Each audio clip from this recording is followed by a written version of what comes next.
The Heroes of Greyhawk is a game played by adults and recorded for an adult audience. Sometimes we use adult language and explore adult topics. Consider yourself warned.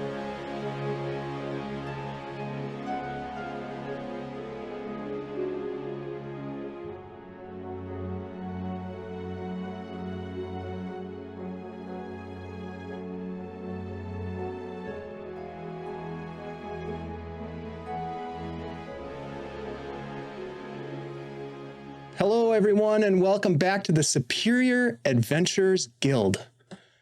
My name is Dave, your humble dungeon master, host, and pal, ringleader, roustabout, and tonight, just trying to keep this boat afloat. Speaking of boating, we've got a lot of boating to do tonight. Not motorboating, paddle boating, maybe sailboating. We'll find out in just a couple of minutes. But first, let me introduce you to my friends here. The Golden Shears. Snip, snip. Heyo. Hey, guys. How's it going? Not canon. We're all getting snipped tonight, baby. All Snip right. and So, drip. oh. Ooh. Blood. Damn. It's blood. Yeah, It's that's. blood. Yep. Okay. Yep. We should have paused between those two bits, though. Okay. So, welcome back, everybody. It's been a minute since we did some Greyhawking, and we're about to get into it. So thanks for being here. I want to quickly go around the virtual table and have each of you introduce yourself, tell us where we can find you, what you've got going on, and then tell us who you're playing tonight. And I would love to start with none other than Desmond. Hey, what's up, Andy. everybody? Hey, yeah, that's me. Heyo. How's it going, everybody? My name is Andy, also known as Andy G3D here on Twitch. The name is wrong on the artwork, Dave. Yeah, thank you. I saw that. But sorry, I just noticed that. Yeah, you can find me here every Tuesday night playing Desmond in this here game and some additional games in the future that we haven't announced yet, Oh, but we've started planning. we should announce and- something. Yeah. And you'll also find me over on our Discord, hanging out, having fun. Hanging out in the Discord. Andy, thanks for being here, buddy. And thanks for pointing out the error in the overlay. I'm going to see if I can fix that while we're doing some introductions. Hey, let's jump over to Chad. Welcome back, buddy. What's up, everyone? We missed you last week. The Chad here. I was watching in my house where it was completely dark. I didn't have power for 27 hours What? because of storms. Yeah, it knocked down the electric pole. It was like snap. cat. So yeah, it took Whoa. over a day to fix that. So in the dark, just watching here. Yeah. That's a beautiful But thing. anyways, so you can find me here on Tuesdays playing Heroes of Greyhawk, having a blast with my friends. And otherwise, you're going to find me at DairyCon working my butt. Heyo. off. And I'm very excited about that. We've had a couple meetings about the costume contest. This year is going to be so much more legit than last year. And I've learned how little I know about an actual costume contest. But I'm getting there to help out. But yeah, otherwise, yeah, I'll be at GaryCon. Can't wait to see all of you, or as many of you as possible. And yeah, I'm good. I think we're all going. Yeah. Gary Con. Chad, do you know who the judges for the costume contest are going to be? Are you able to fill us in on some of that or not yet? We can we are pay and putting stuff? together a list as we speak. Lisa Marie will be one of them. She was in a stream that I cool. was in. We're thinking Joe Manganello might be again this year. Okay. But we do have a wish list of special guests that we're ironing out. We got to see if they're available Saturday for that. So I have another meeting next week to iron out some more details. So I will give you more information when I have it. Oh yeah, that's awesome. Well, really excited for that. And really excited for GaryCon. There's going to be a lot of great people there. This whole crew is going to be there, in addition to a lot of others in the Greyhawk community. So, yeah, I'm excited. It's going to be fun to hang out in 3 dimensions with y'all again, because we don't do it enough. So I'm excited for it to happen. All right. Well, thank you so much. Let's jump over to Ashley. Hey, Ash, welcome back. Yeah. Hey everybody, I'm Ashley, also known as Minnesota Muse. You can find me as Minnesota Muse on Blue Sky, Minnesota Muse on our Discord, or Minnesota Muse 99 on Threads. Damn. I'm playing for you tonight, Xanthi, the golden-eyed, golden-skinned celestial changeling, who is kind of deadly, but now really kind of afraid Kind that, of. like, maybe one of our party is going to stab her in her sleep again. It seems to be a frequent occurrence. I'm not currently playing in anything else, but I do have a campaign that's coming up Oh, that we're planning. We're in the planning phase, and we haven't done the session 0, but like there's something coming, and it's wicked good. that's great. So excited. That is going to be happening in March, folks. So we will have Ashley with a group of awesome people playing a Thursday night game with Andy producing and playing along with some others. And we'll give out more details as we get a little bit closer. But yeah, it's going to be fun. It'll be great to have you behind the GM screen again, Ashley. That Oops All Kobolds was a blast, and we want to see more of you running games. So excited for that. Yeah, it's going to be fun. All right, let's jump over to Shelly. Wah, wah, wah. Andy, Hey, can you help out with that? Unmute. There we Okay. go. Yeah, we are a well-oiled machine over here. I know. I couldn't find the button. And scene. Hey yo, it's Shelly. You can find me on Threads and Blue Everywhere. Sky and Instagram at Hey It's Flea Monkey. Also just Flea Monkey flitting about here and there on the Discord and whatnot. Tonight, I'm playing Nori Philomena Bibblespark, the 5th level Hexblade Warlock, here to hex you up. Wow. Was that a Belle Biv DeVoe? It was. Ref? I didn't. I love I it. didn't know that I love anyone it. got it last time, so I'm I gonna thought it try was to get it to you Franz and guys. Franz. No, Is that a that's I'm Franz here and to Franz pump you up. reference? No, then I would be like, we're I'm here to gonna hex you you up all night. Okay, I got it. Yeah, Mhm. yeah. Love that song at the junior high dances. That was my jam. Good time. Sure. Oh, golly gee. Well, hey, that's cool that just happened. Absolutely did. Oh, wow, did that really happen? Okay, so I guess it We'll did. fix it in Hey, post. Don't worry. What's you the guys, fix? there's nothing to fix. That's some beautiful content right there. Hey, look, we've been threatening dance parties for a long time, and we will continue to do so.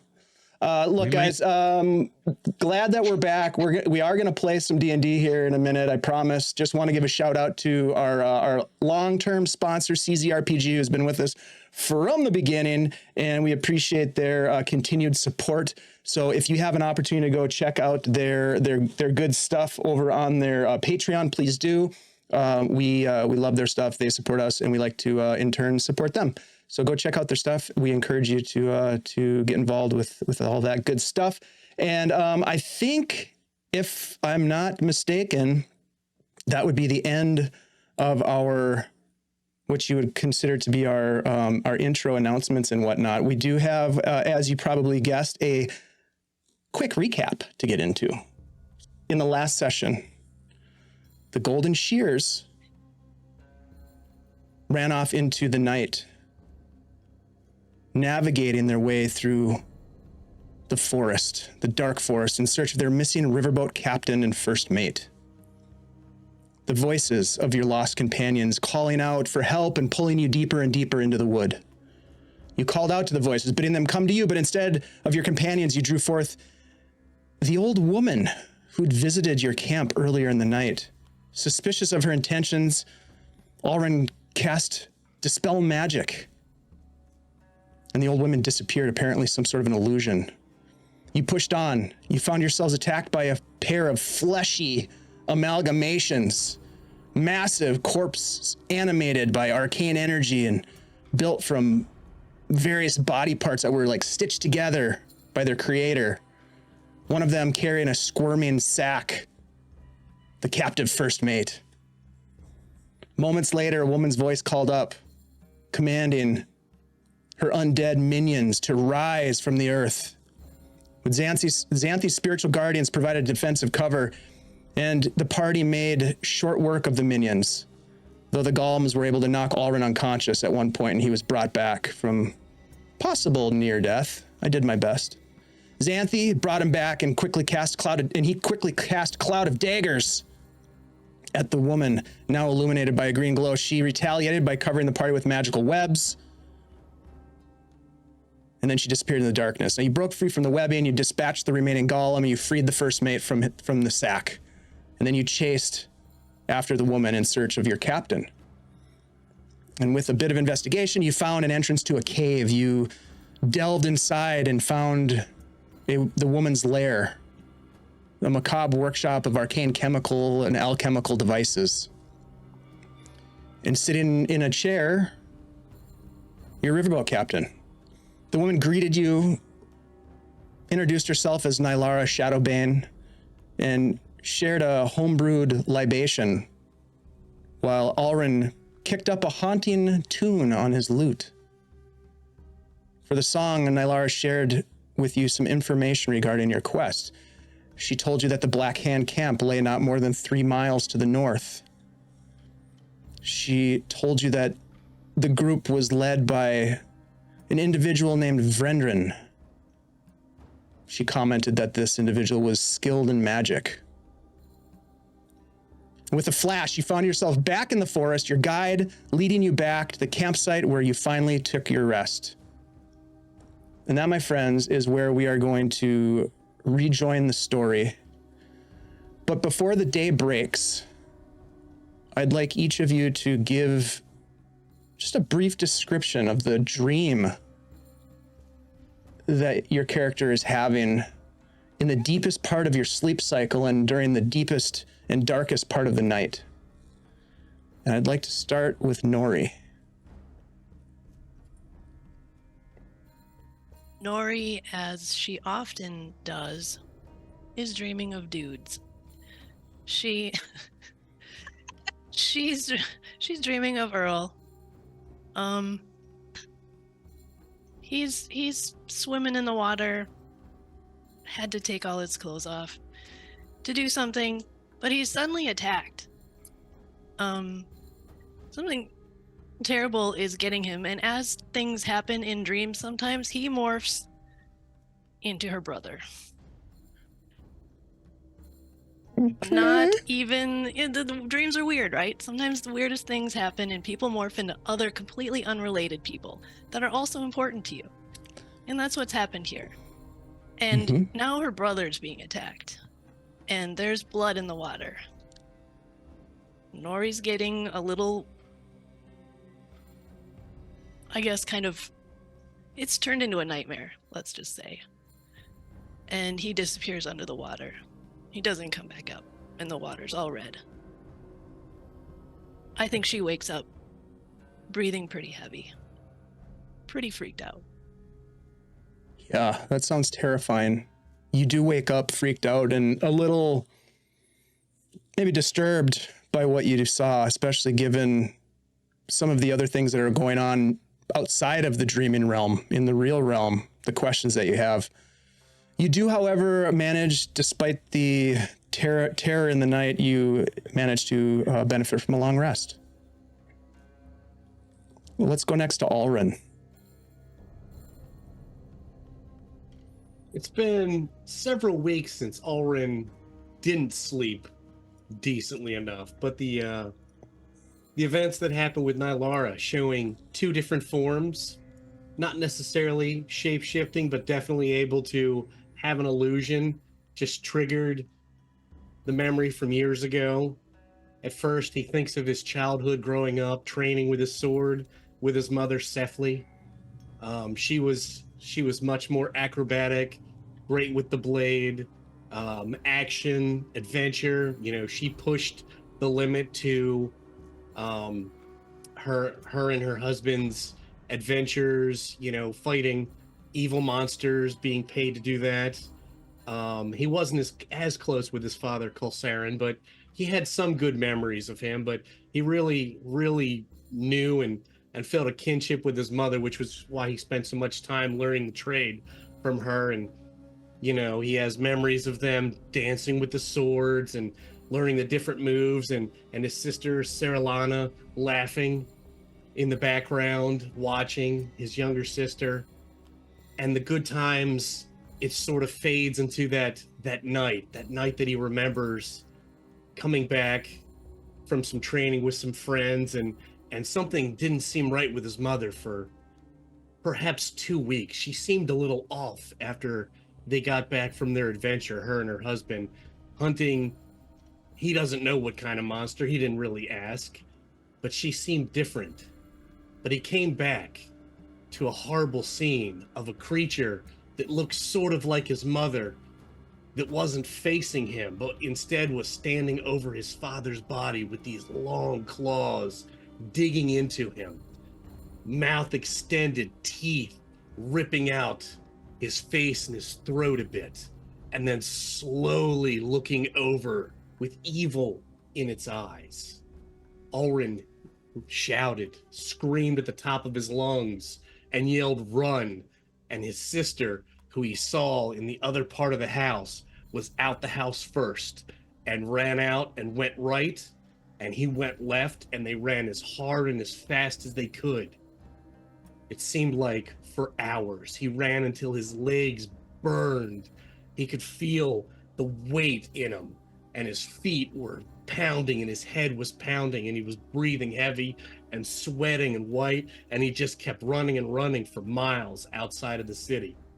And he didn't turn back, and he knew he couldn't go back for a while because it was going to be a horrible scene left. And he had no idea what that monster was or what happened, how it went so wrong. But this was several years ago, and the night's occurrences, that creature, the fact that he was dropped during battle, had visions of that while he was out as well, leaves him very restless when he wakes up in a cold sweat, shivering a little bit.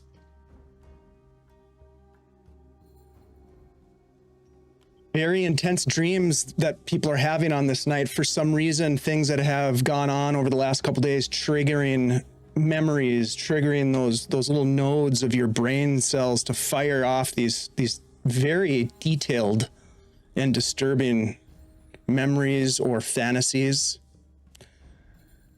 Ulrin, you do wake up sweating and maybe even with a gasp, but you as well benefit from the effects of a long rest as you wake.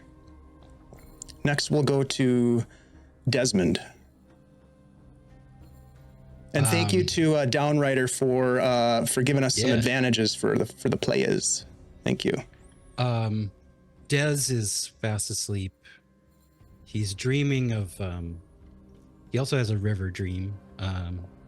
He's sitting on the bank of the river they're on, but it's a different place. He doesn't think about recognizing it or anything because he's relaxing and he's having a good time, and he's fishing and drinking beer, and it's like a nice day out and birds are singing. There's like wind in the trees, and as he's relaxing, all of a sudden he hears his younger brother call to him, and in the same voice that he had when he was like a little kid. So Des gets up and he starts just wandering around the woods, looking for his brother. He can't find him anywhere. The scenery is changing. Like first he's in the woods, and then he's knee deep in these giant, crazy looking mushrooms. And then he's knee deep in water, and he's wading out into the river. And yeah, there's creatures in the water, and he can't find his brother.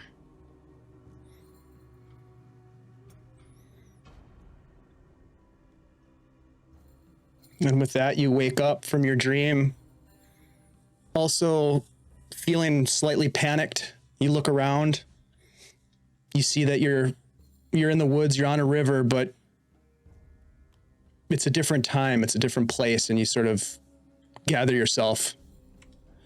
having gained the benefits of a long rest as well. This is pretty intense. We'll go over to Xanthi. Well, Xanthi is also having river dream. She is frolicking down a chocolate river with beautiful candy trees, and she like the little marshmallow squirrels are like handing her candy, and she's frolicking with her little fairy friends who are all floating around her. And then suddenly just all of the candy and the trees and everything starts to melt, and her little fairy friends turn into little panicked flying snakes, and her Xanthi countenance melts off, and she's left as this golden skinned changeling. And she turns around, and Alrin is holding Dez's cursed dagger, and he looks at her and goes, "Run." Wow. Okay. You awaken from this intense dream, and you find yourself laying on your back beneath a full moon. And the panic that you felt in your dream returns immediately. And you feel a cold blade press against your neck. Xanthi, a shadowy figure looms over you, their face obscured, whispering in a raspy voice, as if talking to you or perhaps to someone else that you don't see. "I found you, whelp. It's time to come home. Or maybe I'll just take one of them golden eyes and leave the rest." What do you do? Xanthi just cries out, "Don't kill me, Alrin!" You shout out with your eyes closed, trying to project as best you can, and when you open them, you find yourself in a stark stone chamber. A single door at one end with a barred portal. It bleeds this dim glow of light that casts these ominous shadows that almost seem to dance along the walls, somewhat like your corrupted little fairies did in your earlier dream. And you hear footsteps approaching from a corridor that you can't see, one after the other, slowly approaching. Louder they get, until they stop outside the door, and the light that's shining in is obscured by an individual. And your eyes begin to adjust, and you see that there's a man on the other side of those bars. A man that you recognize. A man with dark complexion, of noble posture. A man that you know as Burn. And he looks at you through the bars of this prison cell, and he whispers, "Well, aren't you something special?" And his eyes gleam with excitement. The scene shifts abruptly, and there's a massive ogre that bursts through the door, shattered into 1,000 pieces. The air grows dank as he grabs you, carrying you off through winding corridors, each step of his echoing as distant moans of tortured souls call out from beyond. The walls close in on you. The darkness becomes suffocating. Everything goes black. And then suddenly, splash! You find yourself dropped into a murky pool. You can smell the swamp. You open your eyes and you see a haunting creature emerge from the forest. Long appendages in a face comes to greet yours. You know who this is. The Glass Volk hag, Mona Blackward. "You will be hunted, little one. No place to hide. No, no. No sanctuary. None. They hunger for what you hide. You hear these whispers. What are you hiding? They're coming for you. Look at your eyes. Aren't you special? The water starts to deepen around you. As you try to maintain your mouth and your nose above it, it starts to close in and you feel your mouth and your nostrils fill with water. And then you feel a burning sensation of sulfur and hot air come in as you take a deep breath and you look around you. There's this inferno raging. Amidst the flames, you look over, you see your friends burning, your companions, and you see this weaselly little magic user who points an accusing finger at you and shouts, "Shapeshifter! Deceiver!" The flames dance in this strange pattern, and as an inferno explodes, you jump up with a start, calling out.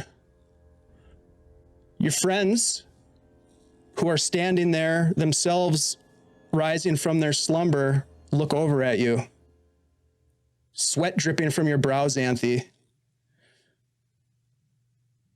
You as well have benefited from a long rest, but perhaps at some cost. My friends, the day is dawning. Dusk, your guide, looks to be finishing cooking some sort of an animal that perhaps she hunted in the wee hours of the morning. Well, aren't you a restless lot? Tossing and turning all night you were.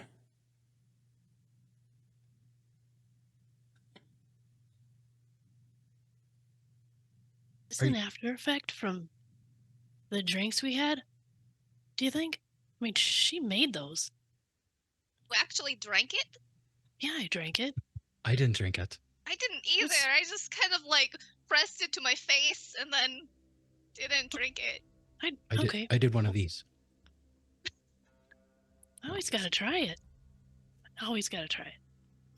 She was staring at me. I didn't have a choice but to drink some of it. Well, it must not have been the drinks, because 2 of us didn't drink it. And we all had a rough night, it looks like. Especially you, Xanthi.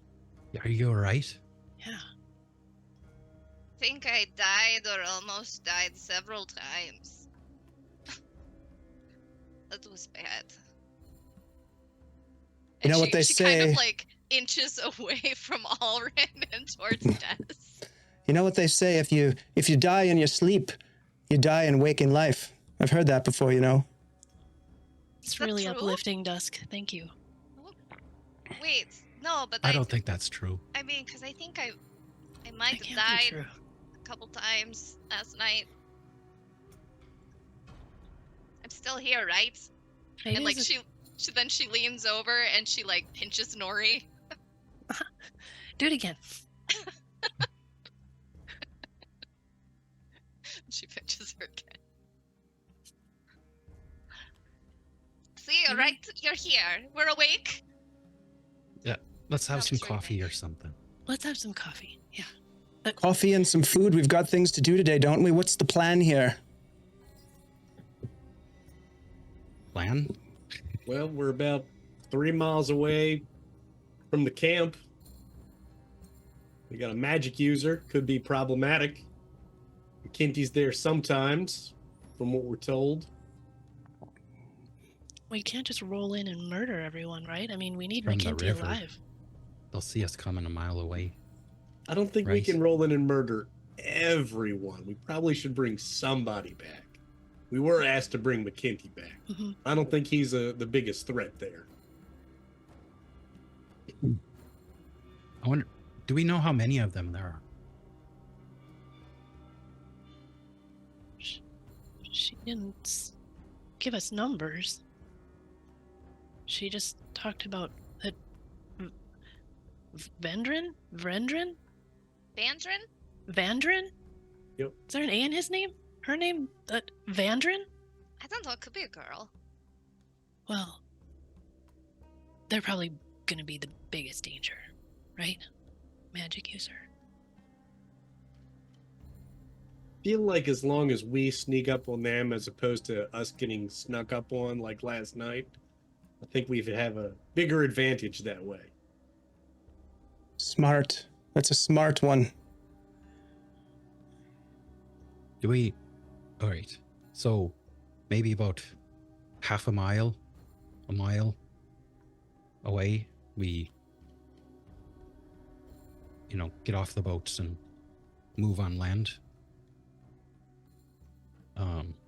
Try to catch them by surprise. Get the pilot to turn the boat around in case we need to do a quick getaway. Sometimes that happens. I guess plans might change once we see the camp and what we're in for.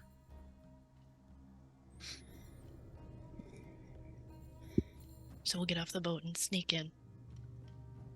All of us, or just... Well, I don't know if we should split up, but... Maybe you can get lucky to fly over. Yeah. Get some numbers.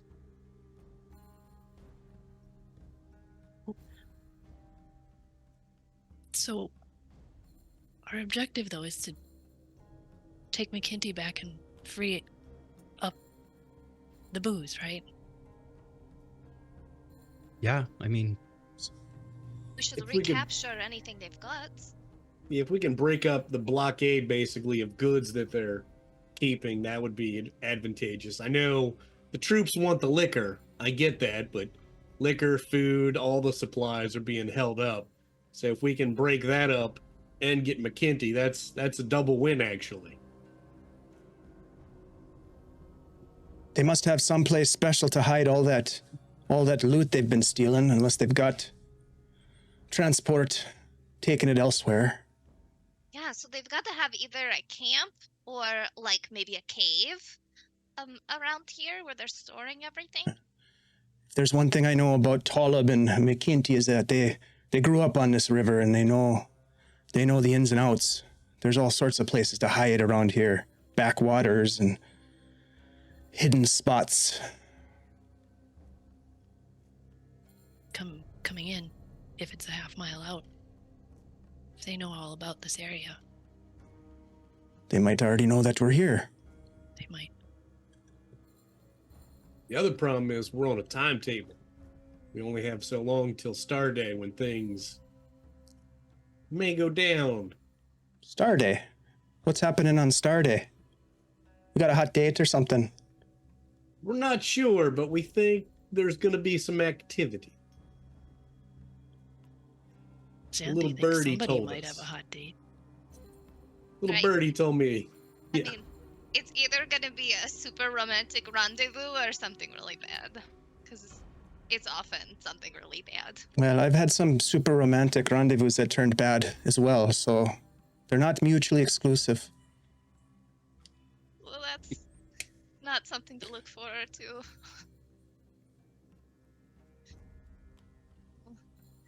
I don't know, after that dream, as long as nobody plucks out my eyes, it'll be fine.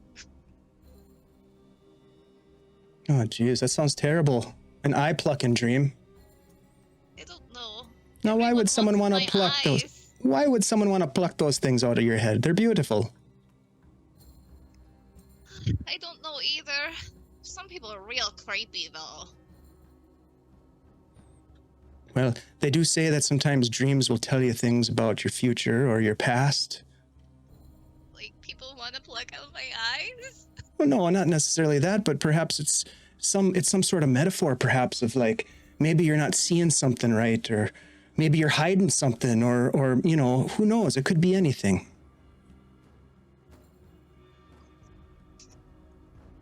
Me? it's just a hide dream. something? No! I didn't mean anything by it. I'm sorry. I Yeah, mean, it's just I'm a a dream. very honest person. Oh, shit. So I'm just the guide. Why am I talking anyways? I'm sorry. Normally, I would say dreams are predictions of the future, but we all, I think, had some pretty terrible ones last night. So they're not all that way. They're definitely not all that way. Not every terrible thing I've ever dreamed of has come true. Oh, you hear the captain. I had a dream last night too. I got laid. Ha! Maybe Well. that's a prediction. Say Well, he hope didn't have so. a bad dream. For your sake, I hope so too. Ah, All And, right. and On Xanthi, that note, thank you again for bringing me back from being on the ground knocked out. I do appreciate that. Yep. Always glad to help. She just kind of like walks off to the other side of the boat and just like has a little disassociative meltdown. your friend's not doing so well. Maybe you should Nori's check gonna- on her. yeah, Nori's gonna follow her over where she is. Xanthi, what's going on with you? You've been a little. What's wrong? This was just a dream, right? Aldrin's family are changeling hunters. They're changeling hunters. What? He told me last night, and then we got attacked by the hag thing, and then all those flesh creatures and stuff. So I didn't have a minute to say anything, but he's totally going to skin me. He doesn't. It doesn't seem like he knows. If don't you think he would have already done it if he knew? I mean, no, I mean I don't think he knows right now, but what if? I Well, mean, if what if he figures it out? He's not gonna figure it out. Okay, he doesn't know now. He's never gonna know. We're just gonna have to be a little more careful. Okay. Okay. He seemed like a good guy. Maybe we could try. No. I was thinking maybe we could reason with him, but if he's a hunter, I mean, let's just be very careful with what we say and what you turn into. I mean, For now.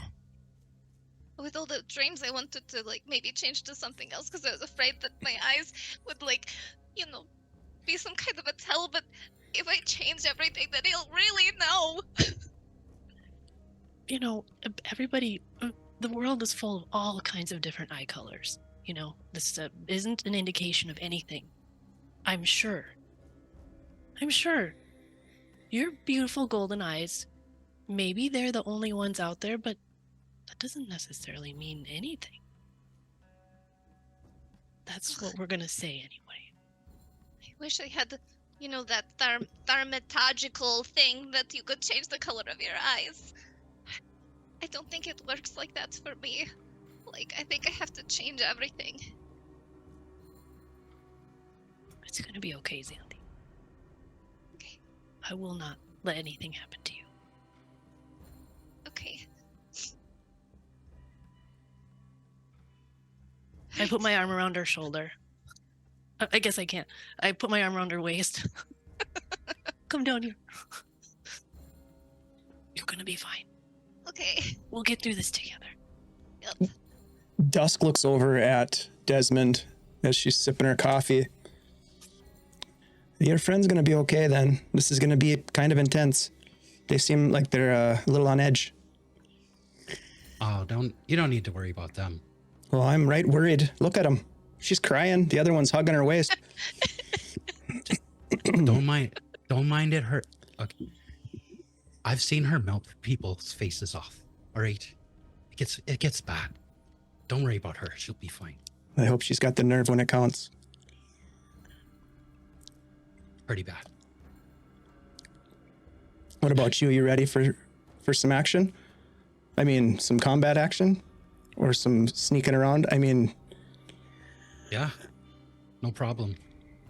I just hope there's not too many of them. But I think if we catch them by surprise, it'll really help.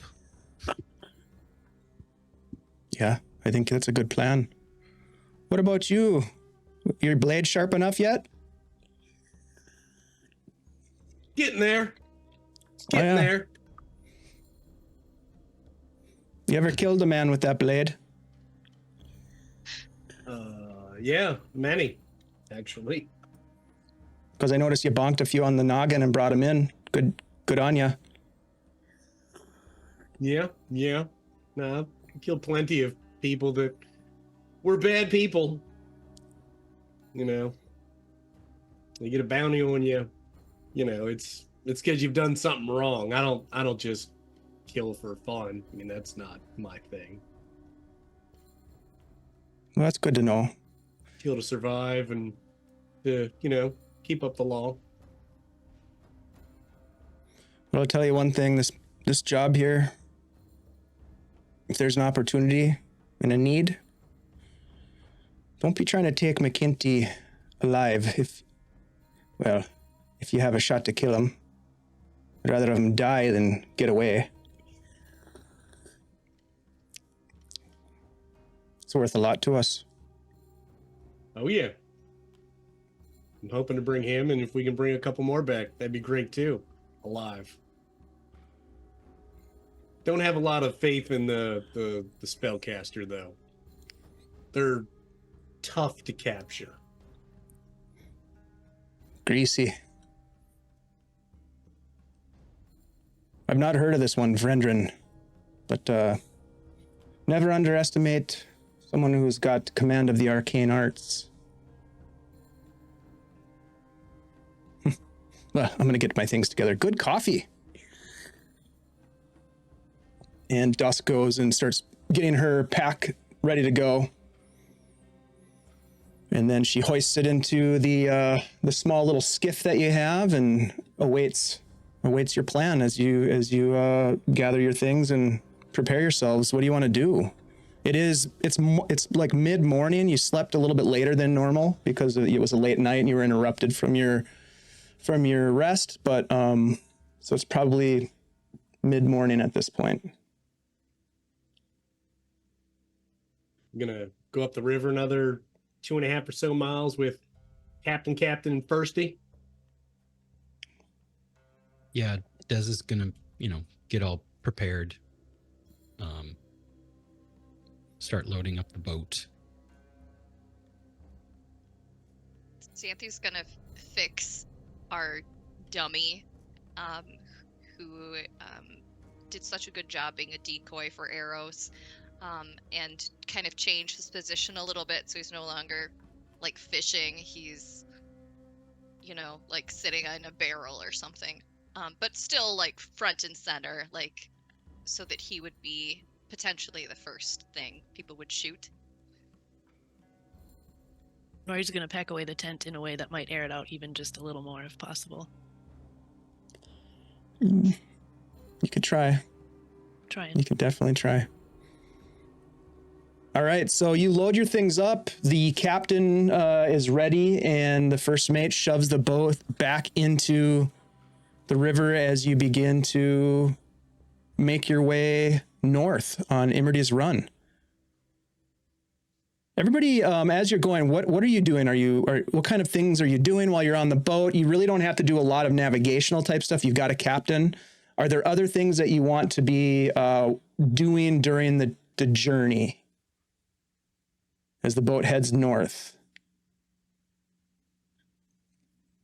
It is traveling with the flow of the river. The first mate is on the bow of the boat, sort of like keeping an eye out for rocks.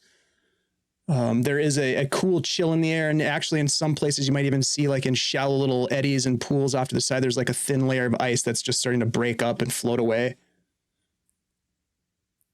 Nori's gonna keep an eye on the shore that we were just on. Just kind of staying low on the boat. The area that you just left from? Yeah, that side, but as we're, Okay. going north, just keep track of that. Give me a perception check. That's a 4. Okay. A little distracted by the water, thinking about the first part of her dream last night, probably. Mm-hmm. Yep, understandable. You really don't pick up on anything that's alarming, but you kind of have this sinking sensation that there's trouble ahead. But other than that, you don't have any specifics to corroborate that. What about Xanthi? Xanthi is going to cast Mage Armor and she's gonna meta magic it double the time limit so she can have it for most of the day. Okay, very smart. All right, what about Alrin?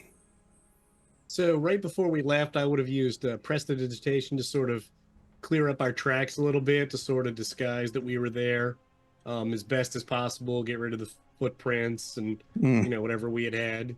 And then on the boat, I'm gonna also be keeping an eye out at the shore. I guess this time I'll take a bow out just in case I have to shoot at somebody. I'm not excited to, but Okay. Give me a survival check first, please, as you will kind of step back as you kind of prestidigitate and clean up the camp. It seems to me like you're trying to kind of hide the fact that you were there. Yep. So let's just get a sense of how well you did on that. Dirty 20. Pretty well. Yeah. And then give me a perception check as you kind of take a little bit of an overwatch position up near the dummy. Did we have a name for the mannequin, Shell? Didn't you have a name for the mannequin? Nibus Fapplehand. Nibs. Mm-hmm. It's a Good nice old traditional Nibs. gnomish name. Yep. I'm going to use a minor illusion to give it eyes that look like they're looking around. Ooh, nice touch. And I'm really focusing on that. And 'Cause you rolled the a 5 perception. So I'm focusing on that. I'm like, this is cool. Because the eyes are just... It's like googly eyes. Okie dokie. Wow. All right. Very realistic. We're in the heart of darkness, and Chad is doing arts and crafts. That's cool. All right. What about Desmond? Des is gonna have Lucky kind of circling about 100 feet in front of them. Okay. Kind of as they progress up the river, he just kind of periodically checks the banks for any sign of scouts or another camp or anything like that. All right. Give me a perception check for the old Luckster.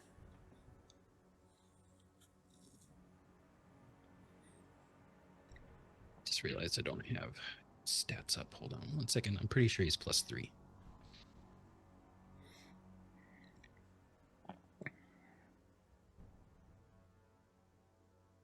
Yeah, it'd be 14. Okay. And are you like trying to look through his eyes basically? Or are you sending him out farther than that? Yeah, I'm trying to like when he comes closer, I'm kind of having him like go forward and then kind of circle back so I can like kind of communicate with him again. Okay. So a little bit of both, I guess. All right. So as you are about an hour into the journey, going through the, putting some bedazzlements upon this dummy and kind of just staring off into the trees and looking through Lucky's eyes, Desmond, you see with the keen bird's eye view some sort of a vessel like along the boat. shoreline. Yeah. A wooden structure, a boat-shaped structure along the shoreline. And as Lucky swoops in to get a better look, it looks as though it's some sort of a barge of some kind that has been disabled. It looks like it's in pieces and is lodged up against the large cottonwood trees, the roots that sort of dangle down into the water. It's all beat up, beached, some of it in the water, some of it along the muddy bank. I'll kind of just pass that information on to everybody. How far up the river did you say it was? This would be another 100 to 200 feet from where you guys are, around a bend. I mean, it's coming up. If you guys don't stop the boat you're on, you might get there, or if you want to get there, you're going to be there in moments. So you have to make a quick decision on what you want to do. Yeah, it looks pretty heavily damaged, though. I don't think it's operational. Do you think it's one of the shipments that they've been ambushing? Maybe? As you ask that question, the wreckage comes into view as your boat is floating down the river towards it. You can see it up ahead about 100 feet off of the port side. Great spot to hide. Prepare for a possible trap. Should we pull over now? How far have we gone? You're coming right up on it now. Like how far from our camp? About an hour.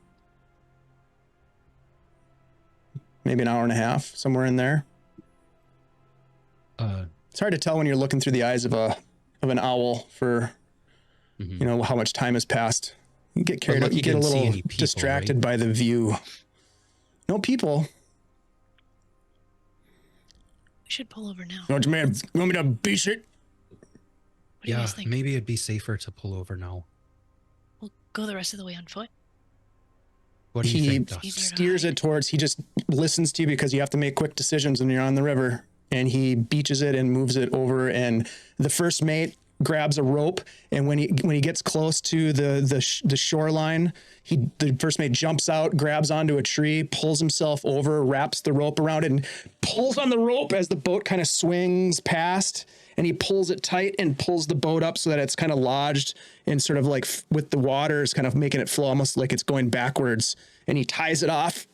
He's straining his muscles to get that thing lashed to a tree. Tell how the other boat got damaged. Can we tell?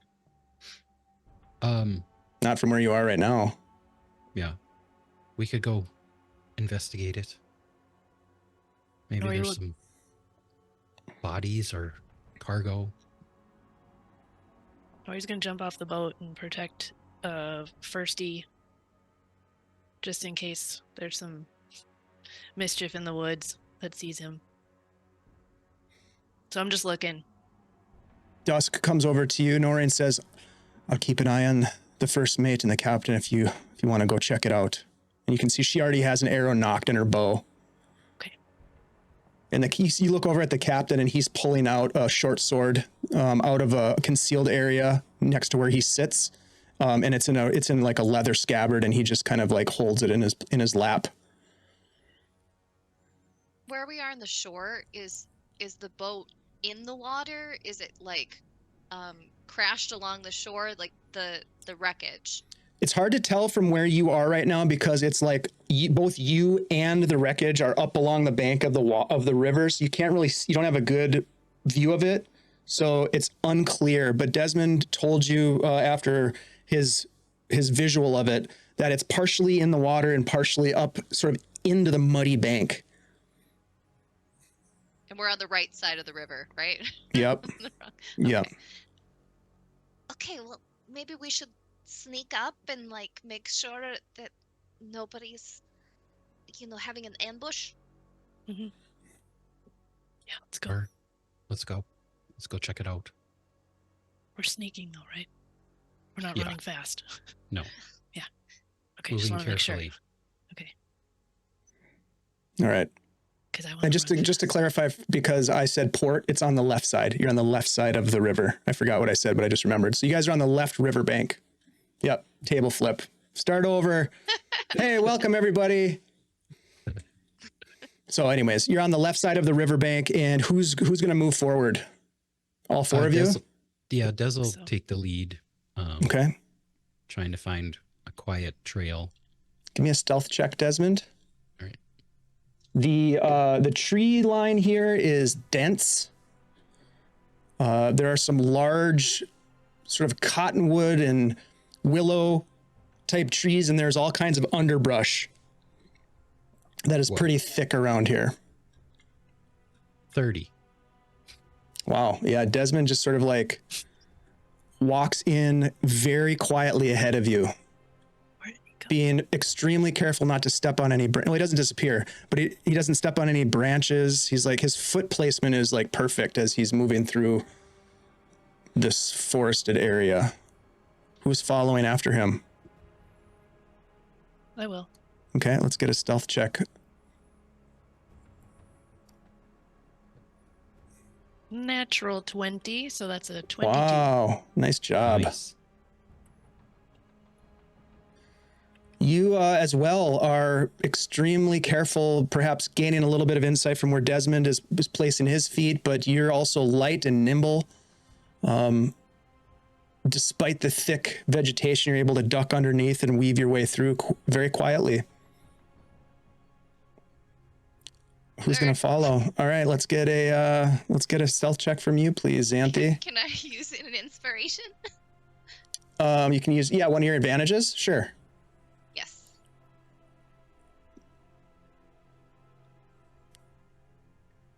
Dead. Not quite as careful or skilled in stealth, or this is not easy. The underbrush is quite thick, but you do your best. You snap a couple branches, you slip in the muddy bank and grab onto a branch, and it kind of snaps in your hand.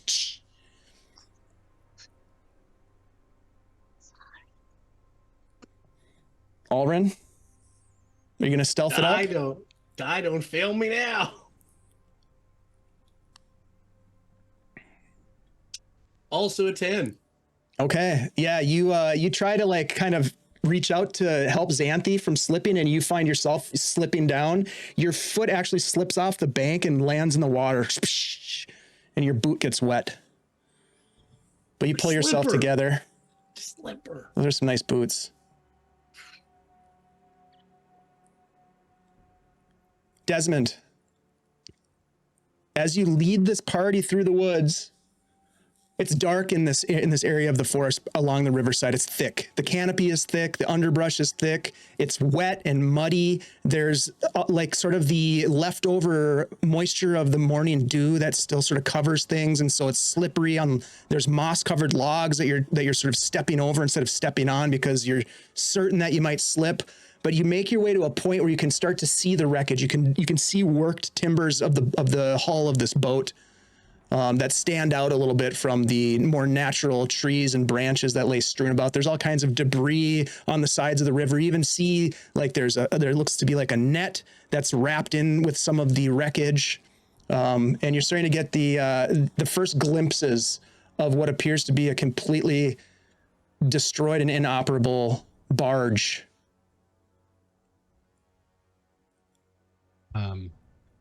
Yeah, he's just going to keep an eye out, just making sure he doesn't see any, looking for people, any sign of people, tracks. Give me a perception check.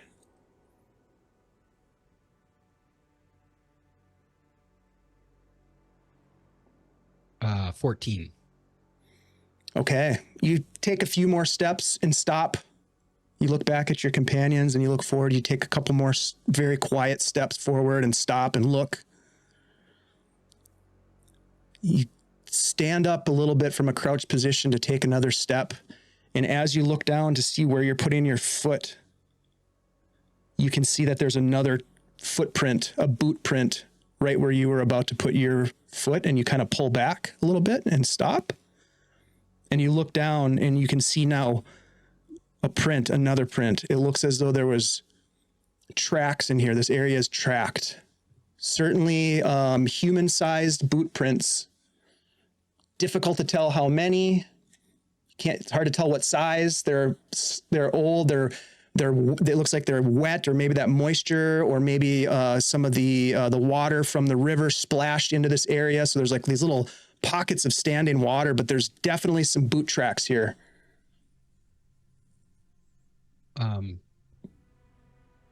So are they pretty much next to the wreckage now? Or are they like right up in it? You're probably basically? 10 feet from the wreckage at this point. Oh, okay. Yep. Is there any kind of like general direction that the prints seem to be heading in? Really hard to tell because some of them have some shape to like where the heel was probably leaving a mark. They've sort of like just become sort of amorphous, like generally foot-shaped holes in the mud that have kind of filled in. It looks as though, if you had to guess, that they go in both directions. But it's really tough. Okay. Give me a survival check. We'll let the dice adjudicate this a little bit. Thanks a lot, Armin. Appreciate you, 11. buddy. 11. Yeah, it's hard to tell. You get the sense that there's more than one individual or someone was going back and forth a little bit. It looks like they lead off deeper into the forest as you look at the wreckage, and then you watch and you look over this way and you can see that they lead off into the woods. The rest of you are kind of watching Desmond as he's kind of putting things together. He's like looking about. He attempted to make a step, and then at the last second he kind of pulled back and like kind of hunkered down and looked around. Desmond, you don't see any people. Sorry, one other thing. Desmond, you don't see any people at this point, and none of you see any people as well. Go ahead, Alrin. How tall is the barge? How tall is it? Yeah. It's unclear how tall the barge was. It's in pieces. You could maybe estimate length possibly of the barge, but you'd have to kind of get up and sort of inspect it a little bit more to do that. You could certainly do that if you want to. It would take an investigation check.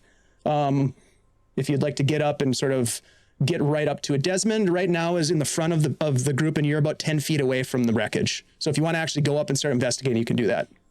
Certainly. All right. So at this point, Alrin kind of walks up and past you, Desmond, and the rest of you, and goes up to the wreckage as you all start to sort of take a look around. Desmond probably points out the tracks, I'm guessing. Mm-hmm. Go ahead, Alrin, and give me an investigation check. 19. 19. You get the sense that maybe this boat was slightly bigger than the one that you're currently using with the captain and firstie. Maybe a 20-footer, a cargo vessel. What was your roll? 19. 19. Okay. You also notice that there are some of the cargo is still there. There are some crates. They appear to be broken, but you notice that there is a burn mark on the crate, on one of the crates that you can make out. It has the seal of the Viscount of Verbalbank on it.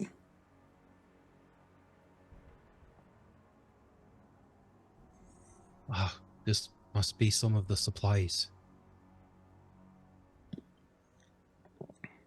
Well, we're on the right trail.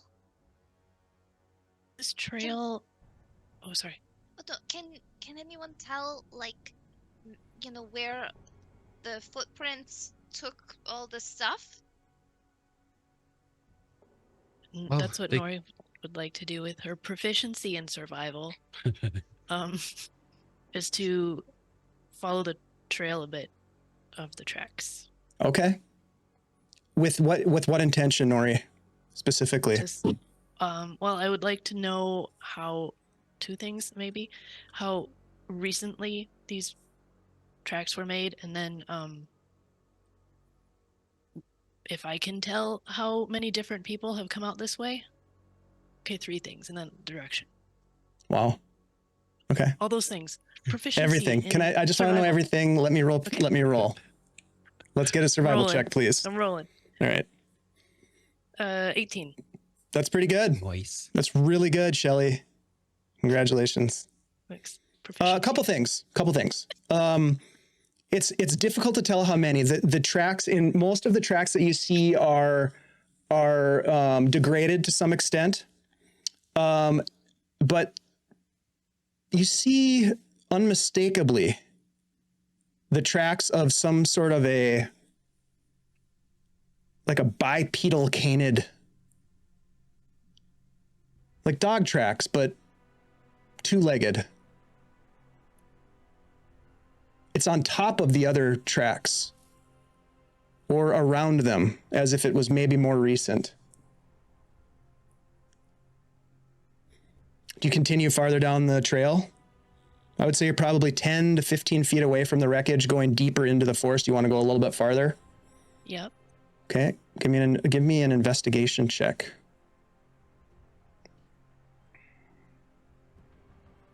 While this is happening, what are the rest of you doing? Desmond, what are you doing at this point?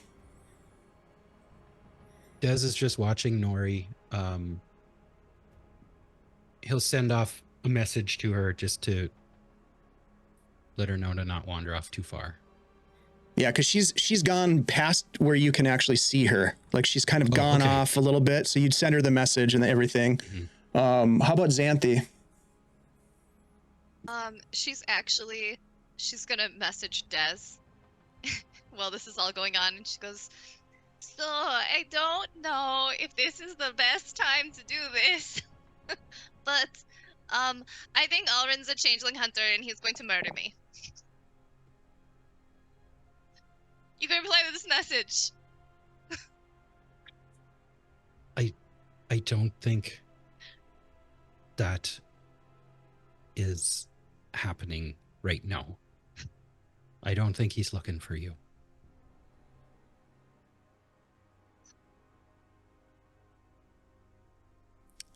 But I'll Shelley, keep my eye on him.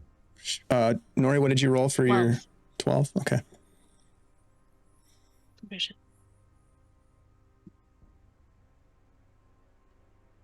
Not an investigation. Nori, you follow the tracks a little bit deeper. You hear the message from Desmond telling you not to go too far. And just as you're starting to think that maybe you should turn around, something catches your eye. A piece of fabric that's torn from something on a tree. Maybe another 10 feet deeper into the forest.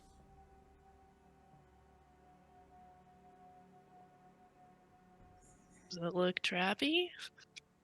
I'm gonna stop for a second and look around for You don't trappy vibes. Yeah, with the investigation roll that you already rolled, you're not getting a sense that there's a trap here, other than the fact that this all could be a trap.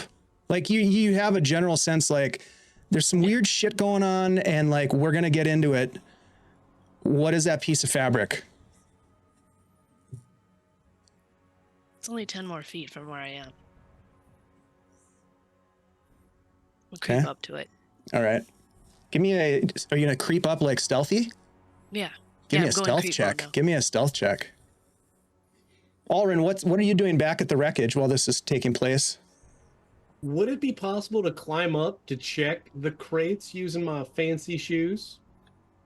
Yeah, you can get up. You can use your fancy shoes to do a little tap dance across the wreckage and get right over to the smashed crates and take a look if you want. Yeah. Yep. When I'm just a few feet away, I'm going to use Mage Hand to sort of lift or move or sort of tussle a little bit without actually touching it myself in case, it blows up. I don't expect it to blow up, but in case it's a trap or something. Sure. All right. Well, so a couple things real quick. You don't see anything of value. It looks like, by and large, anything that was valuable has been scavenged or floated downriver. But this is too juicy to be an accident. I mean, your intuition is sort of pinging right now, and you get the sense that this was part of one of their riverboat heists. There was probably a struggle. You look around and you can see the hilt of a sword like sticking out of the water now at the edge of where the wreckage is, where you're standing. You can see that the crates have some of the crates have the marking of the Viscounty of Verbobonk, but you don't see any goods. You don't see any loot. You get the sense that perhaps people carried things off or boarded this and took things, that there was some piracy afoot for sure. Nori, what was your stealth check? 17. 17. You creep forward and you get to the piece of fabric, and as you just sort of like grab the fabric and pull it off this branch, it's almost like the fabric's not there anymore, and it is, but you look past it because now you see that there are 3 bodies piled up, and the minute you see it, your brain is already sending you sensory perceptions of how bad it smells. As you get the first whiff of this pile of dead bodies, it looks to be 3 individuals. They have arrows sticking out of them with nasty black, like poorly constructed fletching, but large shafted arrows. We're still in range of when we were warned about things that were roaming the forest, right? Because of the Temple of Elemental Evil bubbling up. Yeah, I mean, that's kind of that was sort of a regional warning, more or less. Okay. Yeah. Okay. I'm going to get real low, back off, and wait for my party members. And look at this fabric. Okay. The rest of you are examining the wreckage. Alrin has some insights on perhaps what happened. Xanthi is preoccupied with her impending murder. And Desmond is concerned about Nori. She's been gone a little too long at this point, Desmond. We should go catch up to her. Are we?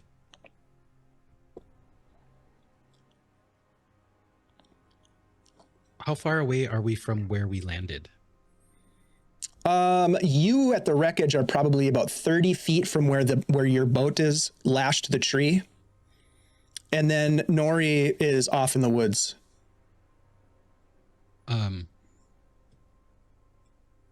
Des will send a message to Dusk, letting her know that it looks like a barge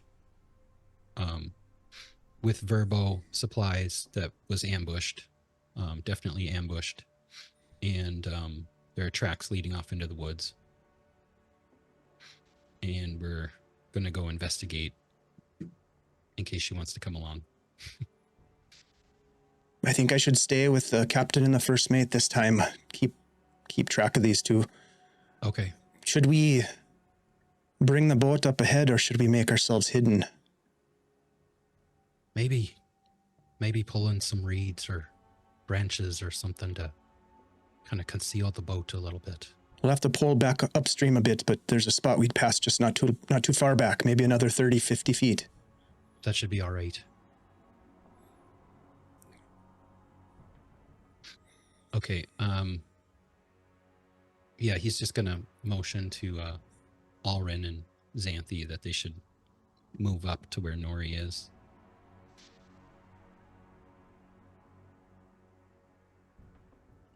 Me too, right? What was that? I didn't hear the first part. I said, but you're coming too, right? Yeah. Yes. Okay. We're all going. Don't worry. I'll mage hand the sword out of the water just to look at it later, just to see, maybe get some information about it. Okay. Like who it might have been. You got it. It's a short sword. It looks, just like a normal short sword. Just a quick glance at it, someone took good care of it. It was a well maintained weapon. So the three of you make your way through the woods, following the tracks in the trail of your companion Nori, and you see, as you round this hummock, you see Nori sort of hunkered down. Or you can feel, like the presence of your friends, and you kind of turn over your shoulder and you can see Desmond and Xanthi and Alrin sort of quietly walking up behind you. Have you found anything? There's some bodies up front, and I found this piece of material on this tree. I can smell them. Yeah, it's not great. I didn't go any further. I just stopped here. I haven't looked at the bodies. It's bad, I know. Yeah, Des will kind of cover his mouth and then kind of move up and investigate the bodies a little bit to see if he can tell any identifying signs or see how they're killed, maybe. Like, well, how they were killed is very obvious. They are riddled with arrows. It looks like one of the individuals, as you get closer and you look at them, they are, their eyes, the one that you get to first, you see his eyes are open. There is a slash across his neck, even though he has arrows sticking out of him, like maybe he was kind of like put down at the end. They are all wearing regalia of Burns Badgers.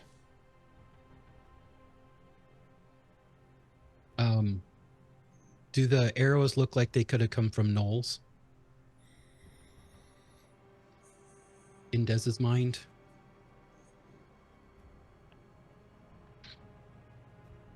Yeah, they definitely could have. Nori would like to check tracks beyond the bodies. Not too far, but just to see if those two-legged dog prints are still going forward from this. All right. Yeah. Go ahead and roll a survival check as you are examining the tracks and trying to make sense of them. 8. Yeah. I mean, you see multiple sets of what appear to be possibly knoll tracks. And they continue on past this pile of bodies.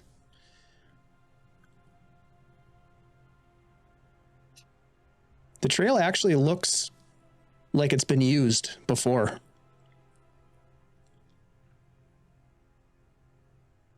Well, Like a well-used trail, like a game trail. I Or wouldn't like, say it's not a path. Okay. So it's not like path level where it's been traveled extensively, but it looks like maybe multiple individuals have used this trail in the past to get to the water. Maybe a game trail, as you were suggesting. Dez, would you want to send your owl up maybe to look around? sure. Yeah, he'll send Lucky up kind of in the general direction of the path and just see what he can see in the next 100 feet or so. Yeah, within 100 feet, he doesn't really see much other than canopy of the forest. It does seem as though the forest starts to break up a little bit, and there's maybe some marshlands, like to the north of where you are. And if you remember, if you've looked at maps of this area before, which I'm sure that you have, there's a broad fen, the fens of Tor, that extend along the sides of the Imerdy run as it flows north. Well, it's pretty dense, but so I can't really see too much, but maybe we should move up, kind of follow them, but not too far. Looks like a lot of swampland. Maybe we'll stay closer to the river. I don't know. Should we have the boat follow us on the opposite side of the river? Not sure.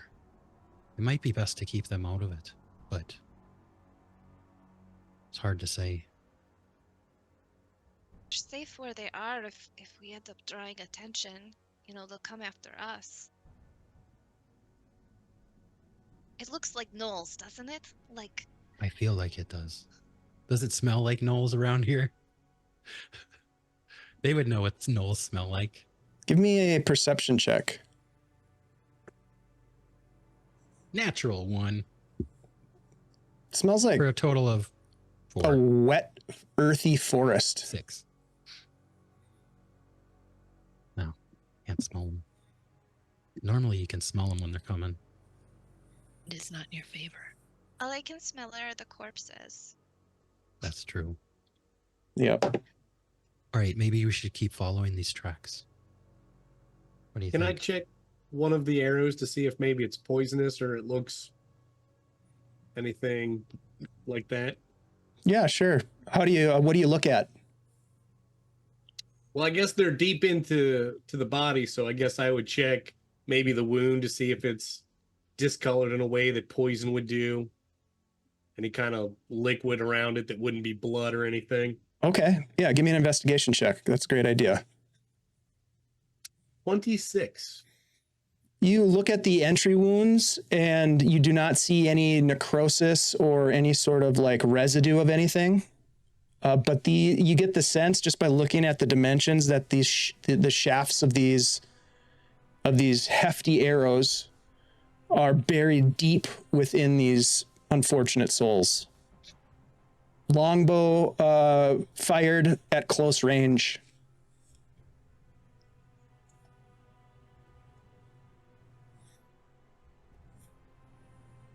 Give me a perception check for Lucky as Lucky flies up above and ahead of you. All right. I just realized that he has keen hearing and sight and has advantage on all wisdom perception checks that rely on hearing or sight. Perfect. Nice. So that's a total of 20. Very nice. All right, so you guys continue on a little bit farther and maybe just a little bit farther. And by this point, you can't really hear the river anymore. You're in a forested environment. It's wet, though. It's like, it's like a forested wetland kind of vibe. You can see the tracks of these, which you're starting to now think are knolls that extend off into the forest deeper. And as Lucky is flying overhead, Desmond, you close your eyes and sort of like stop and close your eyes for a minute. And you can just see the smoke of a campfire, wisps of smoke twisting through the air and then dissipating, being blown away in the wind. And as Lucky flies in a little bit closer, there appears to be some sort of a camp up ahead in a clearing. And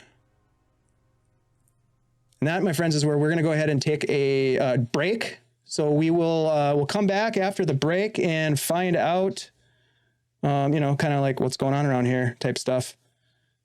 And yeah, so thanks for hanging out, my friends.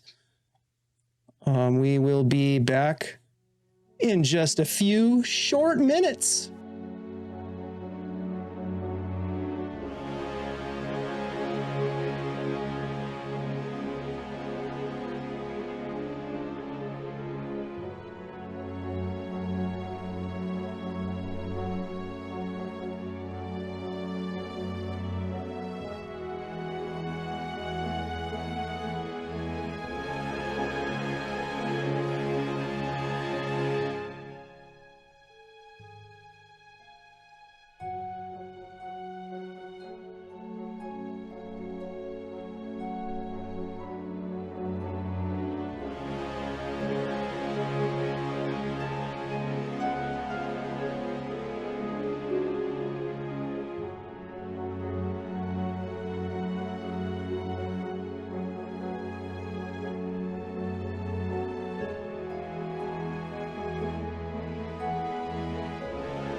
Hey, welcome back, everybody. Great to see you. Thanks for hanging out and getting goofy. We've got some good suggestions for some formal wear in the chat tonight, so that's kind of fun. That's the kind of stuff that you get to enjoy when you join us live, is weird chat conversations about stuff that I can't really mention. But no, we're having a good time. Thank you all for being here. We appreciate you for that. We're going to jump back into this game that we're playing, and it's called Dungeons and Dragons. If you haven't been with us for the last, 50 or so episodes, we appreciate you for being here. We are in the forested area north of Nulb. The party has been sent north with the riverboat captain and first mate Firsty to perhaps track down the source of the logjam of supplies that has been happening, and the trade routes that have been impacted by the Black Hand. So the party is on the hunt right now, perhaps for the ringleader, perhaps just to recover items, perhaps to just end the blockade. We don't know how it's all going to play out. We never do. That's part of the fun. But I will say this, as you gather yourselves together, Desmond has just informed you that Lucky, his familiar, has flown up high and gotten a lookabout and has seen at a bend in the river and through the woods a camp of sorts. At least one, maybe two campfires burning, little wisps of smoke that are then being blown away by the breeze above the trees. There's an open area atop maybe a little hill where there appears to be some activity. Probably a quarter mile from where you are. What would you guys like to do? So how are we gonna do this? Are we just gonna roll up in there and like ambush them and kick some ass? Or We should go in blasting. should we create a diversion and then when they all run to it, we'll Maybe you should pop it sneak off? ahead a little bit and see what we're up against. Should we just slowly murder them one by one? I mean, maybe. but Quietly. but we should, like make sure that this isn't more than we can take.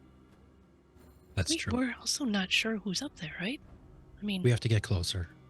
it could be more of these guys. I'm indicating back to the pile of dead bodies. Well, I sure hope it's McKinty's group. Yeah, Not it just could be a sweet family of gnomes. Like be we a big don't. frickin' pile of Roasting gnolls, marshmallows. That's yeah. You know who your Alright. DM is? A number of things. too.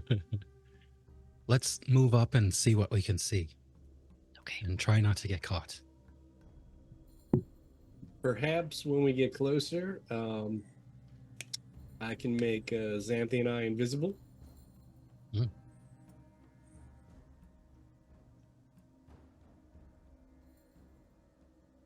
Sounds good.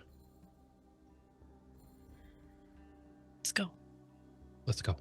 All right, give me a group quiet as we can. stealth check, please. Group stealth check.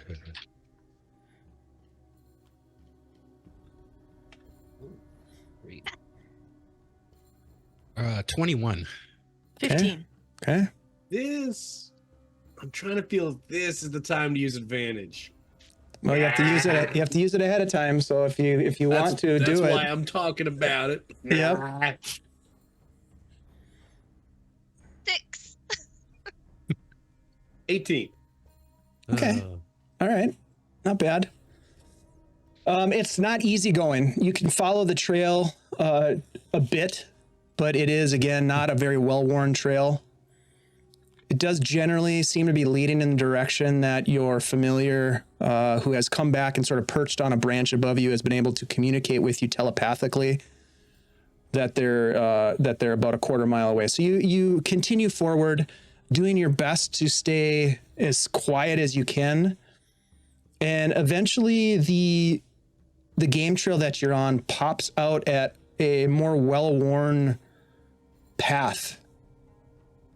And then, well, first of all, do you want to continue?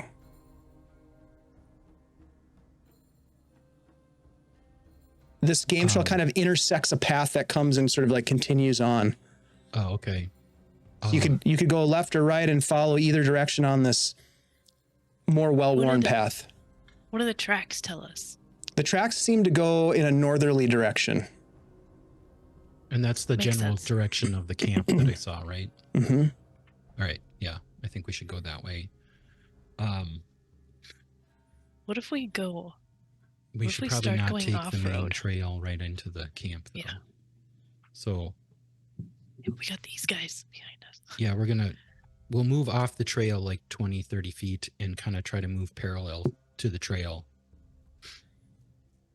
Smart. just so we're not walking right on it.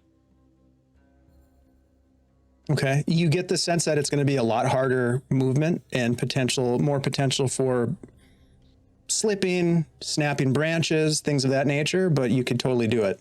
It'll just be a little bit harder to be stealthy, Okay. but your call, and it'll take you longer. Are we still really far away? From what you can tell based on the information that you're able to gain from Lucky, you're still, you're closing, but you're still a ways away. All right. Well, why don't we use the trail then until we get like a lot closer and then kind of duck off the trail? Like 100 feet-ish, maybe, Yeah. to the fire that we saw. Sounds good. You guys continue on down the trail, and eventually this foot trail intersects with a larger trail that looks like it could accommodate a small wagon, perhaps. And you can see that there are indeed some ruts in the mud. There are tree trunks, stumps where you can see trees have been felled to make some sort of a pathway large enough for some sort of a cargo transport, it looks like. And you can now hear in the distance voices, and you can smell maybe food cooking, maybe pipe smoke. Yeah. I think at this point we duck off the trail. Still see the dog prints? They kind of get lost in the dried out path that you're on now. It's not like it was in the forest when you were near the water's edge where it was nice and soft and wet. This is more of like a dusty forest trail now. Like almost not a road, but it can accommodate a wagon, obviously. Okay. Yeah, let's get off of this.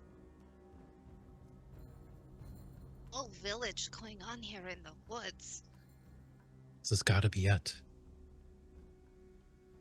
Yeah, Des will kind of, or Des and Nori will kind of lead the way off the trail.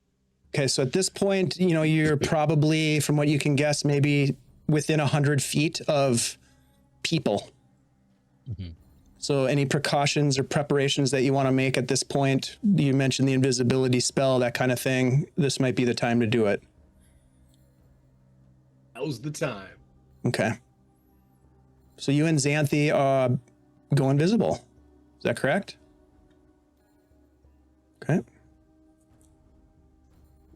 Do we hear, did you say, is it like, are they speaking common?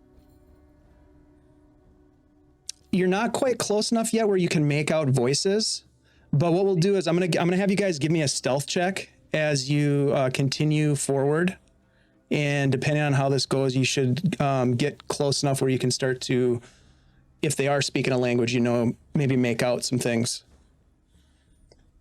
So let's get a group stealth. If you guys are going, let's say, on the left side of the trail, should Xanthi and I be on the right side of the trail? Because if we make more noise, we're invisible. That, I think, is a good idea. Plus, last time when we were all standing right next to each other, we all got caught in that same spell. So, And she can still message you guys. across the road, but not too far away, okay? Yeah. Yeah, we'll keep an eye. Let's track together. We'll watch you. Okay, that's fair, yes. Des rolled a 30 for stealth. Got a dirty 20. Wow. So ridiculous. How about Alrin and Xanthi? Do I add something for being invisible? Mm-mm. No? Okay. 10. 8. Wow. It's a good thing you're invisible. I mean, that's genius. Why I did that. That's genius. Well It's a done, good thing we sir. split up, too. Well done. Okay, so on the right side of the trail, Nori and Desmond, you come to the edge of this small little wetland area. There is a small grove of pine trees that extend above you, tall pine trees. Underneath, there's kind of like a bed of needles and things of that nature. You're getting to an edge of where you'd potentially be exposed. The road continues in a northwesterly direction, and you can see that there's like this pond ahead of you. There's reeds growing out of it, and you can see some frogs like jumping into the water as they kind of they notice your approach. They jump out from underneath your feet and go into the water and swim away. It's thick here. It looks to be a small pond or a small boggy area with sort of this exposed rock sort of basin around it. And you can hear voices. A voice. You can hear a man's voice. All right, keep your eyes and ears open. You hear a response. Whatever you say, Halson. Hallish. Sorry. Whatever you say, Hallish. What's you got to be in charge all the time? Because I'm the smart one?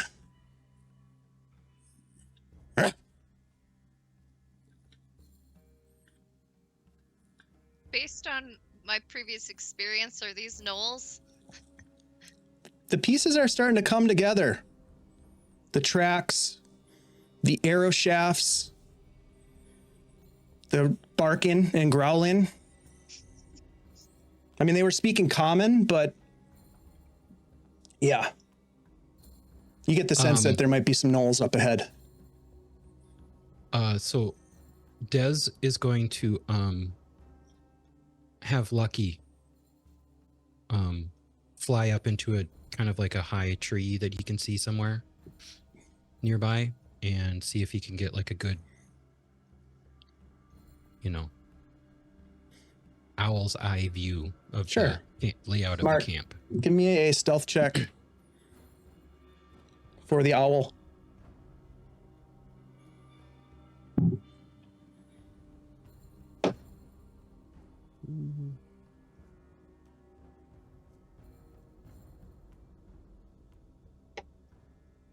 Oh, pretty good. 19 plus 3. Okay. 22. Lucky flies quietly, lands on this sort of auburn-colored tree with kind of crispy leaves that are rattling in the wind. It looks to be an oak tree, just kind of perches on a branch, and you kind of close your eyes and you can see through Lucky's eyes, and you see a gnomish man with an eye patch, and he's flanked by 2 gnolls, and he's smoking a pipe, and the gnolls are just kind of looking around, sniffing about. Do I recognize the gnomish man? You don't. And I don't see anybody else? No, More people?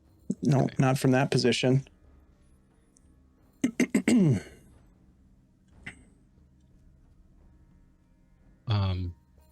He'll turn and message to Xanthi that there's 3 of them up ahead. They seem to be watching, like, they seem to be guards on a lookout. Okay. She messages back. Nari, how are we going to do this? Are they guards or are they just out being gnolls camping? Like, should we go around them? I don't think gnolls just like camp. I don't think they're here for recreation. Are they part of our mission, though?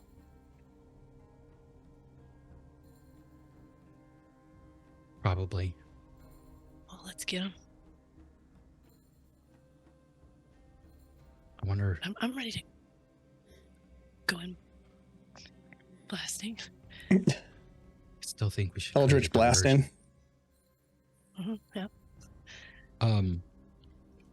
He's gonna message to Xanthi. Does Des see any like structures in front of him, or is it just the gnolls? Yeah, I in mean, the I was woods? just about to say, like Desmond also realizes that there's more to explore here. Potentially, you have this amazing asset at your disposal, this owl, which is like, or you could just spring into action. It's totally up to you guys. Yeah, we need to find out more information. I would go in Eldritch Blasts ablazing. I want to just go in there. Says There's the nobody else DM. around. Let's just Do do it. it quick. Do it. Okay, I'll wait. Come on. All right. We're gonna. Should we move? Should we move? Like Des would like to get a better idea of like the layout of this camp. Like, 100%. is it enormous? Like, I'm trying to work off. Give me another perception check. One more perception Okay. check, and I will tell you what you learn about this thing. Unless Nori wants to go in Eldritch Blasts ablazing. One last opportunity. That's No, a I'm gonna wait. 13. A 13. Okay. Yeah. All right. So here's what you know. As Lucky flies about, okay, you see what appears to be the ruins of some sort of structure. The stone foundation still visible upon this hilltop. Okay, so to the north, you can see that there's some sort of a water body, probably a backwater to the main channel of the Imerdy Run. There are numerous canoes and boats that are beached along the river. There is this hilltop with battlements set up around the edges of it. There are 4 watchtowers that are occupied by some sort of sentries who appear to be quite alert. There is a campsite area, numerous tents lined in tucked in with the ruins, the old crumbling rock walls of this place. It appears as though the road that you're on wraps around, connecting with the shoreline where the boats are beached, and continues on into the complex itself and beyond to the west, as if there is some sort of a network of trails leaving from this particular location. There are 2 fires burning. They're not burning with heavy wood, so they're not giving off a lot of smoke, but there are a couple of men huddled around them, warming themselves, perhaps warming food. All told, you see maybe a dozen men. Not all of them human. You see a couple of gnolls in the mix. Perhaps a couple of elves. Des will relay that information to Xanthi with a message. And she'll reply with message. So when you say battlements, like, what are we talking? Like cannons? Like towers with probably with bows and arrows, crossbows. Who knows? There's a couple of ballistas. Ballistas? This place is a fortress a little bit. Well, if they have ballistas, maybe we could sneak invisibly and, like, disable them or, sabotage them. Get past them before they know we're here. Get to a place where they can't fire on us with those things. It's usually a pretty good range on those things. If we can, is it possible, like, if we sneak up along this road, you said it kind of winds around the ruins and kind of goes up into the ruins. Is that main road what's being kind of watched by these sentries, the towers? Let me bring up a map. Yeah, I mean, because at this point you've got the visuals of your owl that have given you a pretty good idea of what's going on. You are, let's see. Let me bring you guys into play here. You're down on the right side of the map here. Okay, you see that? You guys are over here. I'll bring this up for the chat or for the viewers. Yep. So there's a couple of individuals up ahead of you. I'll zoom out here. So here's the gnolls. There are watchtowers here. Let me just get the whole thing in view. There are watchtowers here and here. There's a campfire burning here and here. There's a couple of men that appear to be at the fire here. And numerous boats along the shoreline.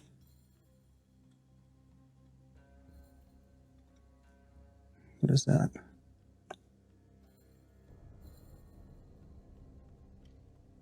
All right. Maybe we sneak by this. This isn't it, is it? Oh, yeah, no, this is it. I will also say this, Desmond. Mm-hmm. At the center of the map here. Let me zoom in. There's this cool feature. I think I can do this where it's like sync view. Right here. Mm-hmm. You can see that there's cargo underneath tarpaulins, barrels, crates. This is it. This is it. We need a distraction. Something that'll make them all run to one spot. Like a fire. Oh, I could do that. What do you want to be on fire? Yeah. Oh. I mean, do you have to... Des is messaging Xanthi right now. Would you have to shoot like a bolt of fire, or can you just start a fire in one spot? Well, I have fire bolt. Otherwise, I could maybe just light a torch.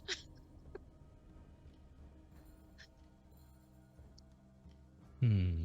Do you want me to physically start a little fire somewhere? No, I don't want you to be over. The idea was to kind of do it without being Oh. seen. 120 feet for firebolt. Yeah.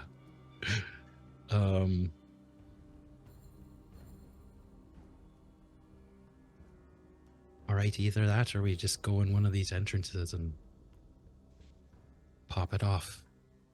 What do you think? Does Alrin have anything that could cause a distraction? It, Alrin is not part of this conversation, sadly. No. yeah. He's just said that to Xanthi, I guess. Alrin and Nori are just staring at the other person in their group. Like, I'm staring at what's going nothing. on? Because Xanthi's invisible. Well, they I'm are invisible. They are and invisible. because I'm not super quiet, I've been using minor illusion to make it look like there's a squirrel running around. Because the squirrel would make about a little less noise than me, but you know. Why don't we burn the boats? Just burn the boats.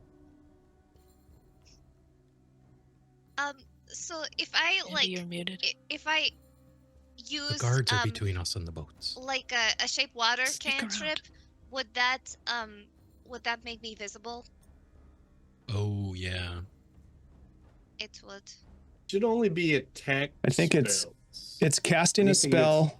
So it's casting a spell or making an attack. So that'd be cantrips too. Yep. Even if We you're determined that last time. utility. All right. Well, So like all the messaging, like we wouldn't be able to message. that's a good question. You would not be able to message back to Desmond. Oh, okay. You would not be able to use your I could message. reply, but I can't cast it. Right. Yep. Okay. Okay. And so that squirrel is right out. Yeah, that squirrel thing doesn't work. All right. Or Maybe you're we'll not make a invisible noise. anymore. Never Let's mind. make- No squirrel. Let's hide here. Make a noise down the road behind us, and wait for them to pass us to go investigate it, and What then if we'll move we- up and what if we set a get boat more- on fire. Hmm. What do you Well, think? Yeah, I mean, Or we just I could Start killing totally people. set a boat on fire without using magic. I'm confused if that's this right. is messaging or Oh. if this is. Yeah. Are you guys messaging or are you guys talking out loud? I was saying this to Nori now. Okay. What if we get more than we can handle? What if more come by and see us?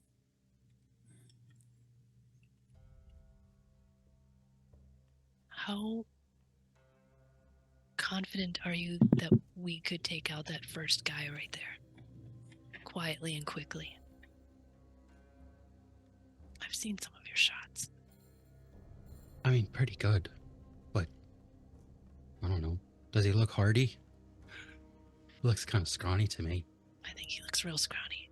But I mean, once we attack, they're just gonna raise the alarm, and we just want to be in a place where those guys in the towers can't hit us.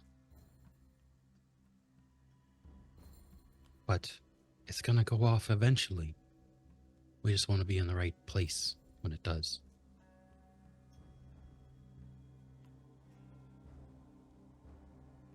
Want to do a noise? Is that what you're thinking? Yeah.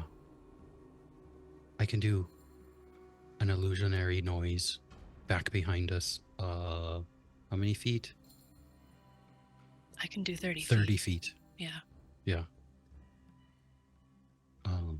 You could do That's- a noise. I could do some torches. Torchlight. Oh, yeah.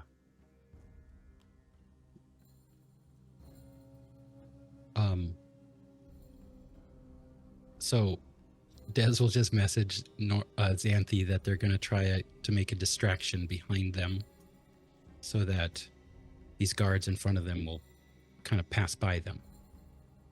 And then we'll move forward. The image can't create light. You're muted. Or we can't hear you, Xanthi. Oh, do you want us Ashley. to do anything? just don't get seen.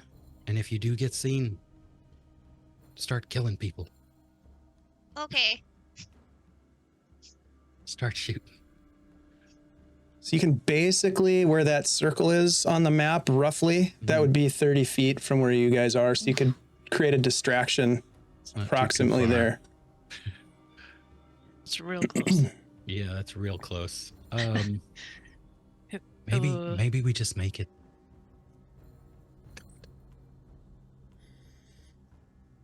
Why don't we try drawing just to feel them off? Like, we could go out back over there, and I'll indicate more like to the north of where we are and back Mhm. out. They won't all come out and follow us. But It's what going to if be a they do? long process. What if they do? This plan would mean we would be taking everybody out eventually.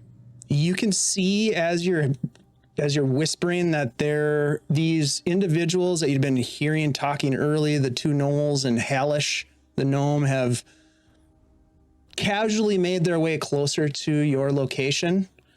One of the gnolls is over at the edge of this little wetland area. There's a little pond over here, and they are scooping water up from the wetland and drinking it. And a small flock of ducks gets spooked and flies away, flies out. I have And you hear Hallish is like, well, they promised me that if we get this job done right, we're getting bonuses for the lot of us. And I'm talking big bonuses. Well, that's all. They better give us. We've been doing this for months. We deserve it. That's all right. You've had plenty to kill. Just keep your eyes on the prize. Hey, you! Get your face out of the mud. The other one kind of barks and steps back up. Starts sniffing. These guys have something called keen senses, which is pretty rad for them. Sorry, I'm just looking through my equipment real quick. You smell something?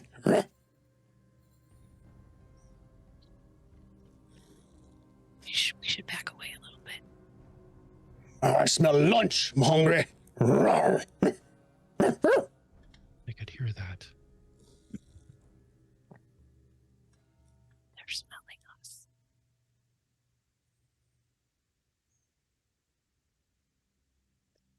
But if we Right. back off, then we'll just draw those guys out. Take them out. Move back and have them run after us.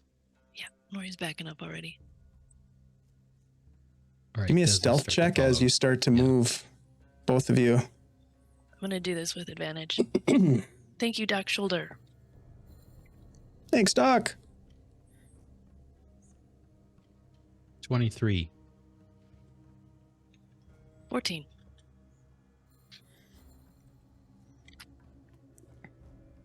Okay. You guys back off. Getting behind some additional bushes here on the side right here. Is your intent to try to take some cover? Yeah. Yep. Okay. You're definitely in a better covered position than you were. Meanwhile, over on the other side, the two invisible. What are you doing? You're just standing there.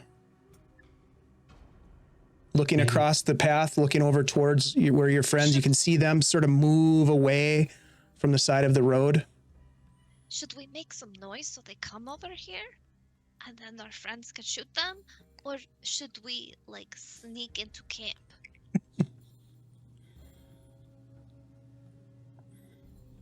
I mean, if we have these two surrounded, that's a start to fight them.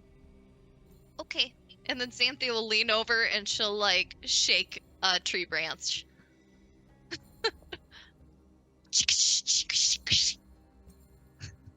What's that? Go check it out.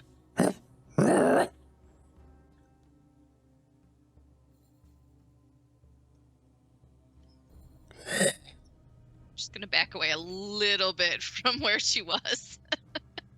Give me a stealth check, please. Finally, dirty 20. There you go. There's something. We smell it. You follow your nose to the dinner plate, more like. This one gets right to where you were standing earlier.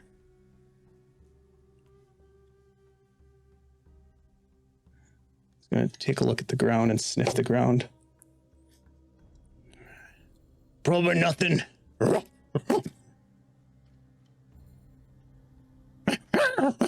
They start to like kind of push each other around a little bit. You know how gnolls do. A little roughhousing. Come on, you two. We've got business to attend to. They start kind of walking off. This one stops.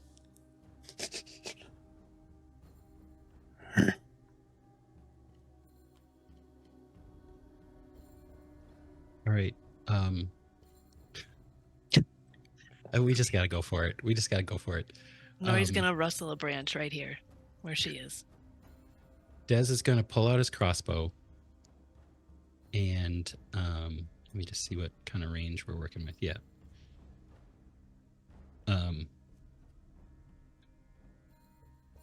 Which one? And I'm gonna motion to Nori, and you'll see me pouring this little vial of poison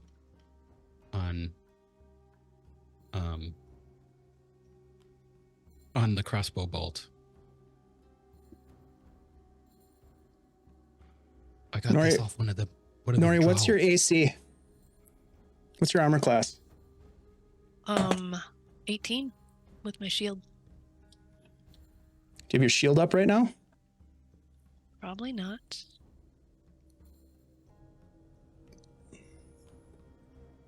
All right, enough with this. I'm going to Hold up a sec. set one of those boats on fire, and then like, Alren, you run over and like. You said hit 18, somebody. Shelly? But that was with the shield. So it's 16 without? All right.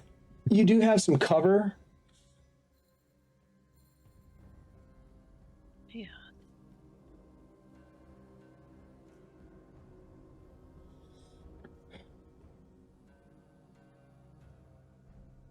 An arrow comes flying right over your head.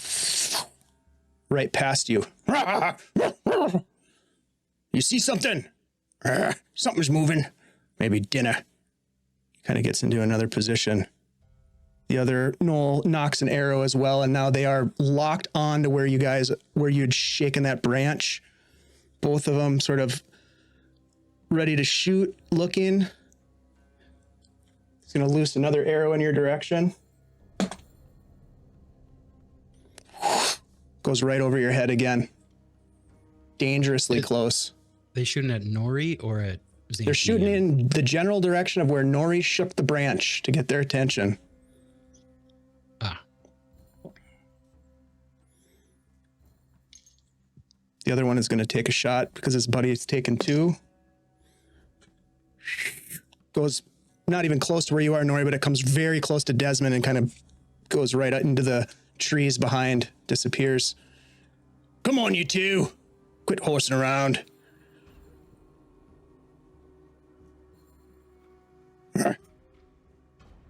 Nori's gonna draw her or pull out her shield, and she's gonna start moving up this way. As Nori moves, Dez is gonna kind of pull around this tree and from a hidden location try to take a shot. All right, well, before you do that, we're going to roll initiative because they know that you guys are there. So in order to pop up and take a shot, it's going to expose you. And I'll say, Nori, also for you to step out right there, it's going to expose you. So I'm going to put you right back here. Okay. Go ahead and give me some initiative rolls, please.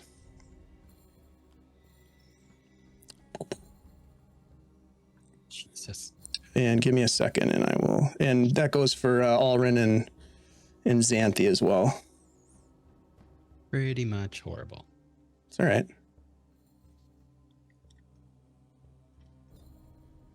All right, give me a second here.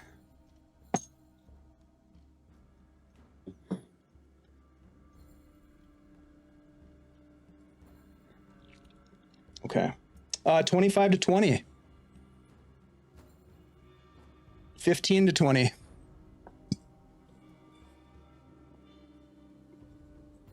Okay. 10 to 15. 12. Xanthi? 10. 10. All right. 12 and 10 for Xanthi. Nori. Okay. 5 to 10. 6. All right. 8 for Ulrin. 6 for Dez. We were ready. God dang. Oh, Okay. horrible. That's Roll not the the one. worst. That's pretty bad. Yep. It's pretty bad. That's the worst roll I could roll. Yeah. Okay. We're going? I'm popping it off. This is crazy. We got to keep moving. Move it on. Come on. We're gonna Get draw into them this. away, right? We're not gonna fight right here. Well, I Okay, mean, well that's what I'm doing. I guess Or- I can't really say that to you. our initiative is so bad that it might not matter. So Desmond, as you pop your head up to take your shot, Mhm. and Nori, as you begin to make your move, exposing yourself, these gnolls are going to, this guy's going to step out here and they're going to take shots at you. Do we have any cover where we are? You have some cover. Nori is pretty exposed right there. Okay. So the first one's going to shoot at you, Desmond. And I'm going to use my advantage that I got from the chat earlier. Thank you. That is it's a longbow. That's a 22 to hit, Desmond. Whoa. What's how your much- AC? How much would I get from the cover? 17. Let me look that up here. It's probably just 2 or 3. Yeah.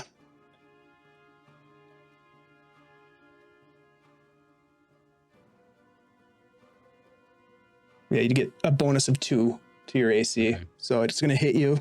As you kind of pop up to take the shot, the arrow hits you right in the chest. It's going to do 9 points of piercing damage. A large gauged black arrow sticking out of your chest as you sort of like your crossbow kind of falls to the side. You still have it in your grip. The other one is going to take a shot at you, Nori. But that's only going to be a 16 to hit. Misses you. You can hear it whistling through the air, and you duck down. It goes over your head. The gnome is, you know what? He's got a longbow too. He's going to take a shot at Nori as well. Dirty 20.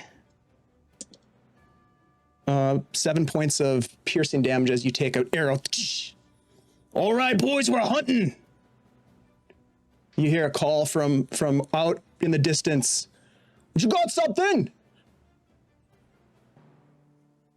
That brings us to Nori with Xanthi on deck. All right. Nori's gonna cast a. Nope, she's not gonna do that. She is going to run her full distance. Where's the measure? She's running up here, and she's gonna summon her sword, bang on her shield, and then hunker down, hopefully for some cover. Okay. Just kind of draw their attention away? Yep. Okay. Gotcha. So you basically you're trying to be seen, that you want them to sort of follow you as I opposed do, to the but rest of them. Don't want to like be wide open too. Yeah, so I'm yeah. trying You're to kind of avoid getting hit, crouching but low and yep, got you. trying to Okay. pull him. Okay. Pull him. Come to me. Okay. That sounds good. Give me a persuasion check. Okay. Nori Bibble Spark. 10. Okay. That's a 10. You get the sense that they're Intent to satisfactorily persuaded.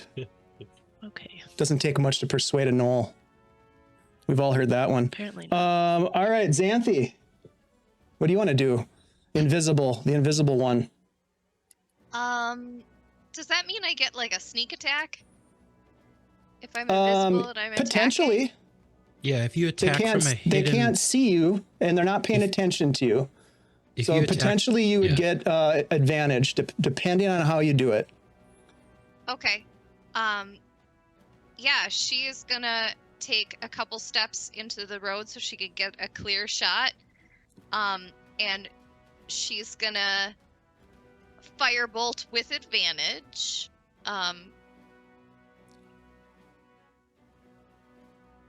Which is good because the first one was a nat 1. Does 14 hit? 14 does not hit. It hits, but it ricochets off the armor. One of these gnolls has chain armor and one of them has leather armor, and it does not pierce the armor. But you are now Never mind. exposed. Your invisibility wears off. Just kidding. in the Just road. kidding. And she's gonna duck behind the tree again. Okay. That brings us to Yeah. Alrin with Desmond on deck. Well, I'm going to start traveling up the road invisible. Okay. I'm going to try to get sort of in the middle of this mess. So, What's up, GDTRFB? Great to see ya. so assuming Ding. hopefully they follow. Oop, I move. I moved the invisible thing. It's all right. I'll put it back on you. So yeah, I want to move up there. Okay. Is that about 30 feet? So do you want to use an action? Do you want to keep moving? Use your action to keep moving, or what do you want to do? What's your intent here? My intent is to wait for them to charge somebody so that I can hit them. Okay, so you're going to remain invisible. I'm remaining invisible, Okay. hoping that they don't. I mean, if they continue to shoot, then I'll go behind them next turn. Got you. and Attack, but for the Okay. moment, I'm going to stay invisible here. hoping that 100% that understand. they're drawn out. Okay, got you. Okay, Desmond.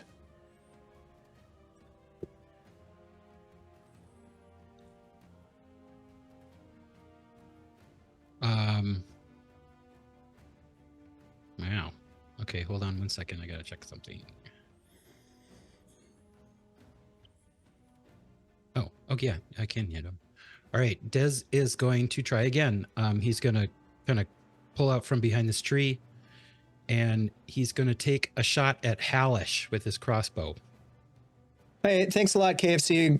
Great to have you here, Kentucky Fried Creature. We appreciate you. Thanks for the bits. If you have an interest in donating those to a player or the GM for an advantage, please let us know. Otherwise, thanks a lot for supporting the channel. Go ahead, Des. Speaking of which, I'm going to. Well, Des is no longer hidden, right? No, you've been hit with an arrow. Yeah. Okay. Yeah. So I mean, they know where you are generally. okay. So instead, okay, I'm going to use my bonus. Because remember, action. originally you were popping up to take a shot, Yeah. and they popped you first. Okay, so I'm going to use my bonus action to get steady aim. Okay. Smart. That is my bonus action and my movement, so I can get advantage on this. Okay. And who are you shooting at? Hallish, the gnome. Okay. It's going to be a tough shot. Well, it's within range of my crossbow. Yep. But it's also, there's people in between. Okay. You're going to want to make sure you don't miss. Don't hit someone else, like an invisible Alrin. Well, you don't know Alrin's there, but Natural 20. you do know that the gnoll is there. Natural 20 for a total of like 28. Oh, okay. Yeah, well, that hits. No problem. Okay. Des put his drow poison on that arrow.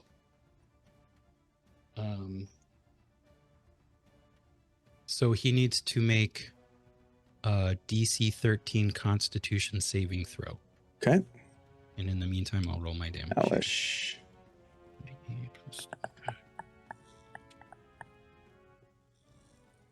Con, you say? He does not Con make save. it. I rolled a 12 total. Okay, so What's he up, takes Baptized? 7, 10, 15 piercing, Okay. and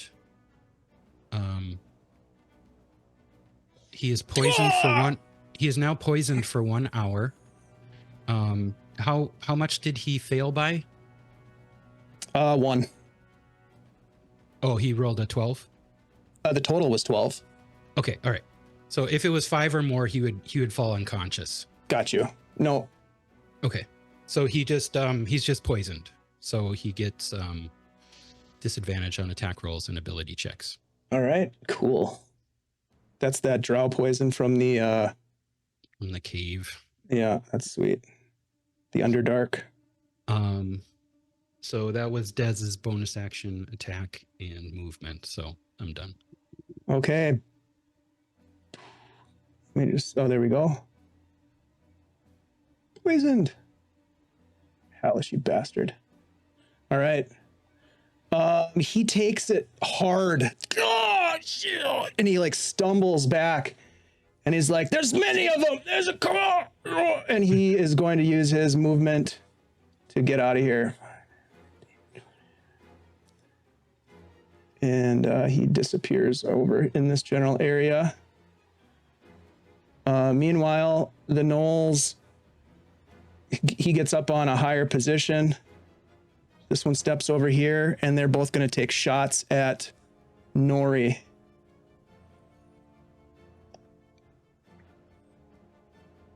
First one is going to miss. I rolled a 3, even with the bonuses. That's not going to hit Nori. Second one, it goes, it flies wide over your head. Ooh, 19 on the die. That's going to be a total of 23 to hit with the longbow. Oh, 10 points of piercing damage as another one of these massive arrows hits you. Almost knocks you off your feet. And then they kind of pull back a little bit. This one takes cover, as does this one. That brings us to Nori.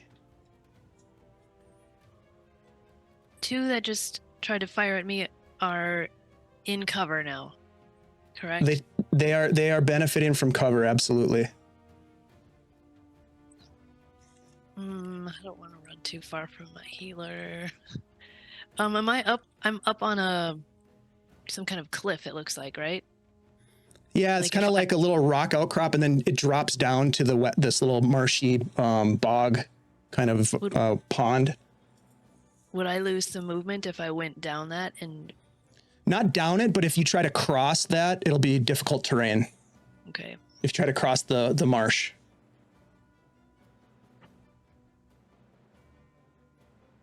so an Eldritch Blast is pretty bright, right? I mean, like in my mind, you could see that from quite a distance away. Probably. I would say your intuition is probably correct. It's popping off at this point anyway. Yeah. Fighting. People are And yelling. I'm hurt. Yeah. Yeah. I'm gonna Eldritch.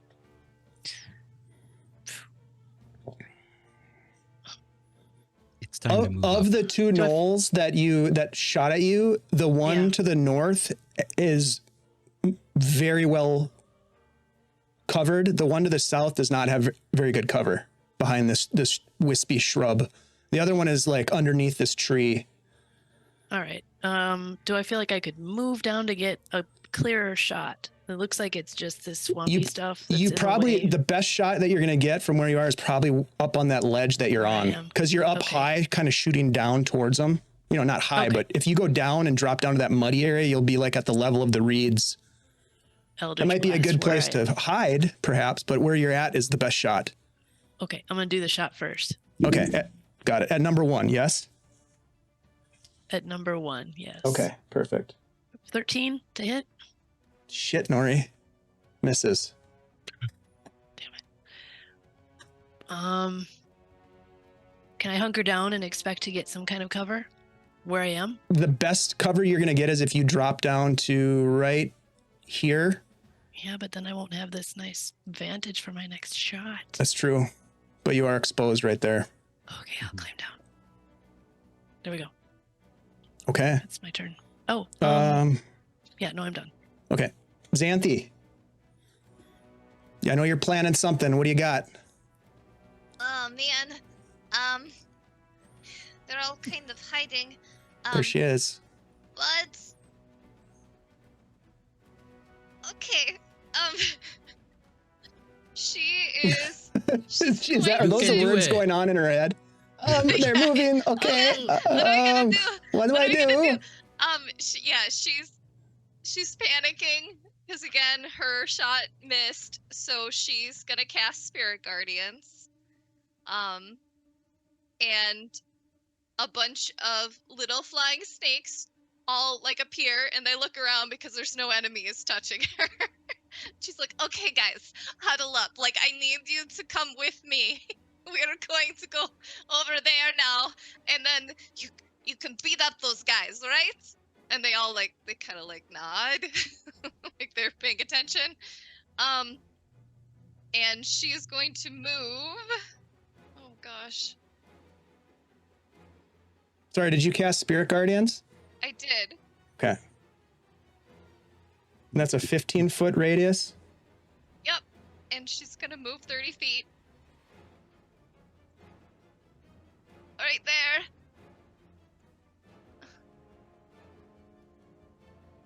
Get him, guys!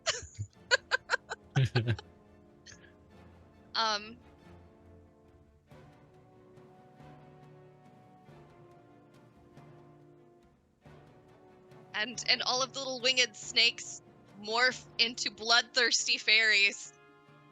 I'm trying to get it within the circle of that one knoll, Yeah. at least. Is that within your movement distance? Yeah, should Okay. be. All right. Sounds good. So you burst out from the underbrush with these translucent, ephemeral, ravenous fairies flitting about, hungry. All right. Very cool. Does that end your turn?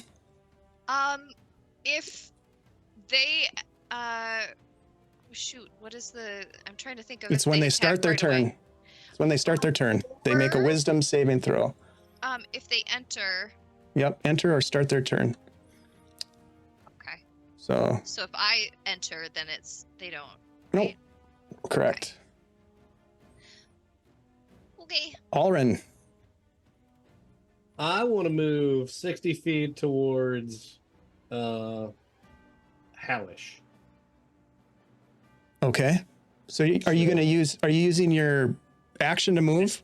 Yeah, I'm using Got move you. and then action Okay. to move an additional 30. Okay. Yes, you can move 60 Yeah. feet. Should get you close. Good.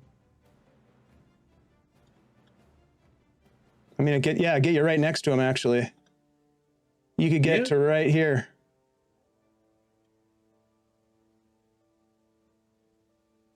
Is that what you want to Yeah. do? I do. Okay.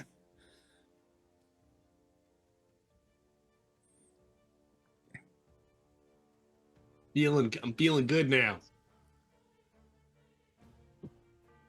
Okay. All right. That's your turn. Yep. I got my Desmond. sword out. I'm ready for next turn. All right.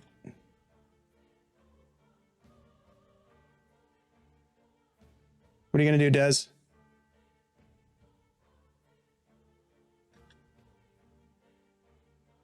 You're muted Yep. and you can't see me. All right. Yeah. Seeing Xanthi move up, Des is going to run forward, use his movement and his bonus action to dash, and Nice. he's going to take a shot at number 1 right here. Okay.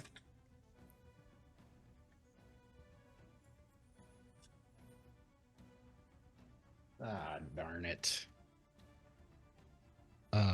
He benefits from no cover at this angle. Yeah, I rolled a 2, so it's a total of 10. Yeah, that goes wide. Um, Sticks right into this log right here.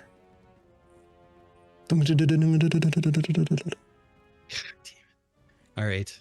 That was everything. Okay. All right, that brings us to them. Hellish is going to keep moving. Do you want to take an attack of opportunity? Okay, go ahead. I would. Go ahead. And since I'm invisible, would this be an advantage? Yes, you'll have an attack with advantage because you are unseen. Excellent. Come on, come on, come on, come on. Something good, something good. That is well into the 20s. 25 to hit. Nice. Nice. Roll me some damage, please.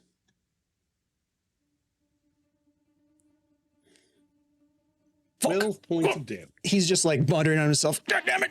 He's holding the bolt from Desmond's crossbow, and he looks down. God damn it! And then you just come up and run him through. Tell me how you kill this poor gnome. Oh, yes. Just a working man. Well, just trying as to he do his tries to job. walk away from me, not seeing me, go right in his back.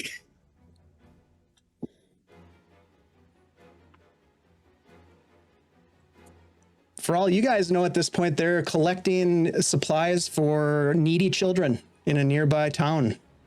Nah. Nah. I'll play the odds on this one. The murderers. Sorry, I said gnolls are known for their charity work. Yes. It's true. They are. They Hey, look, are. not all They give gnolls to the are children and then bad. they eat them, right? Yeah, something like that. Not all gnolls are evil. Not all guys are. gnolls, hashtag.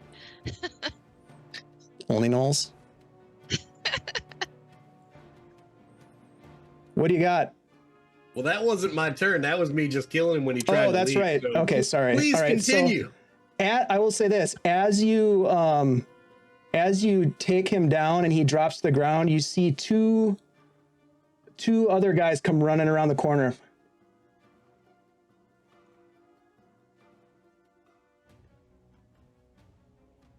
And they see you.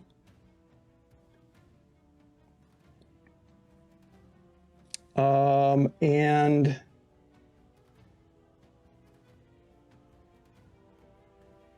okay, they appear to be brandishing hand axes, and so they're going to race forward, and they're going to whistle as they're running. They're going to stop and just whistle real loud, and they're going to 5, 10.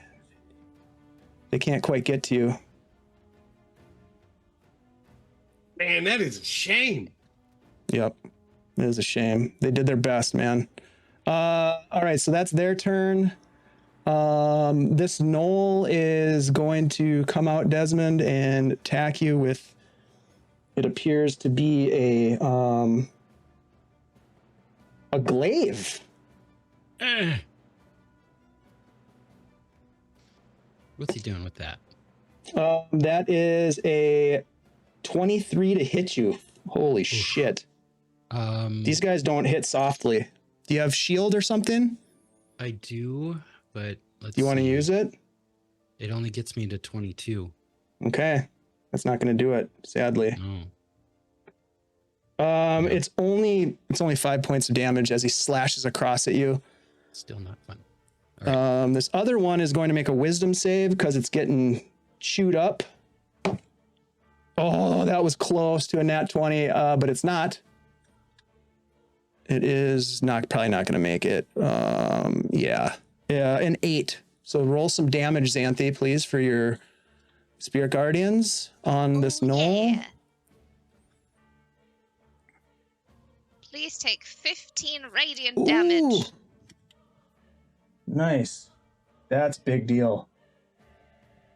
He howls and backs off, Good job, little guys. and then turns and fires an arrow at you. Ooh, 19 on the die, Xanthi. That is going to be a 23. shield 22. to hit? 22 to hit. Oh, okay. No, shield wouldn't work on that one. Okay. You take 4 damage piercing, and you need to make a concentration save, please. 10 or better on a con save. Okay. 21. Yep, you're good. And that is when the archer from the... Let's see. Oh, I should probably zoom out here so people can see what's going on.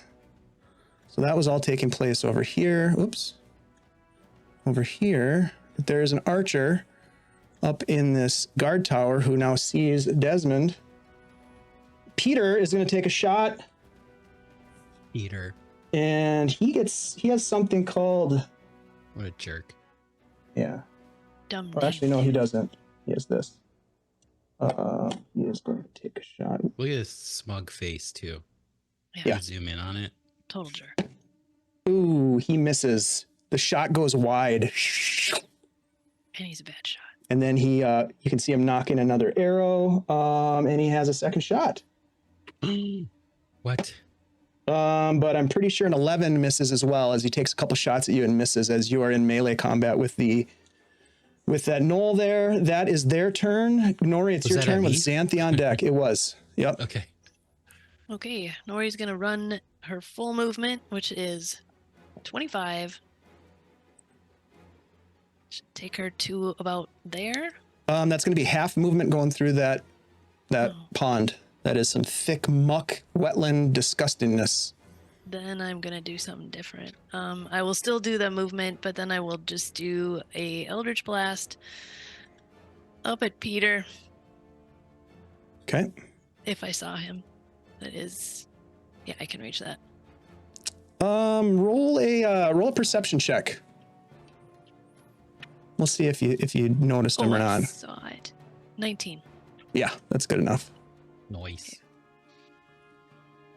That is a 22 to hit. Yeah, you hit Peter. He's got Peter's some gonna some take cover, but you still 12 hit him. Damage You're going down, from my Peter. Eldritch Blast. Ah! And then I'll try to duck down if I can for cover. In the Sure. Marsh. Yeah, absolutely. Okay, Xanthi. Okay. All right. Come on, guys. Let's get some knolls. She's gonna move forward though, and then she's gonna look over to the right and see Nori in the bushes. And she is going to make sure that she's 30 feet away. Oh God, wrong tool. Sorry. How do I undo that? Just, yeah. Got it. Okay. Measure tool. 30 feet away. And she's gonna just be like, healing. She's going to use her bonus action to extend the distance of her spell. So distance spell, and she is going to cast Cure Wounds on her friend. Nice. Hell yeah. So please heal 7 points of damage as Xanthi walks by you. And she's going to continue walking with her little friends. And she's going to go... So I did 10 feet. So then I will continue going the rest of my 30 feet. God, where do I want to be? Okay. I could get over here. She's just gonna look at the two gnolls and go, now you're in trouble.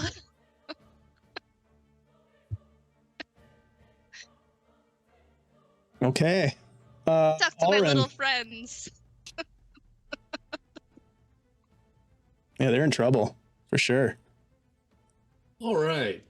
Alrin is going to once again cast invisibility on himself. Okay. and place myself in an advantageous position for our new friends. You disappear. So I disappear, and then I'm going to move, seeing the circle of murder fairies, right? Oh yeah. So I'm going to move. Let's see if I can move me. Nope. Can I move me? Yes. So I'm going to move me right about here. So that if he charges Xanthi, I will hit him. And if he flees, I will hit him. And if the other guys come to attack, which I expect, I'll hit one of them. Okay. All right, sounds good. That brings us to Desmond. Let's see here.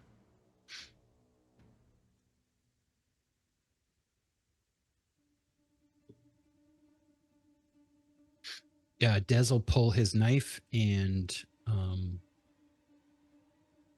do a booming blade attack on this knoll in front of him. Okay. What the heck? I'm going to use my advantage.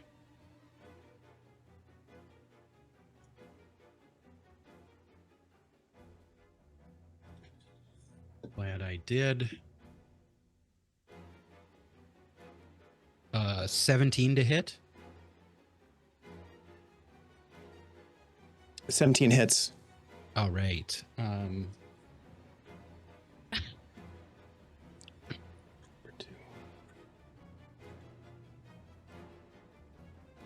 much do I get for?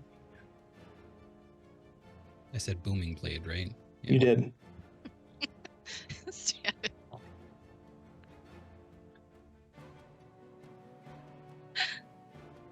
Too funny. It's the music.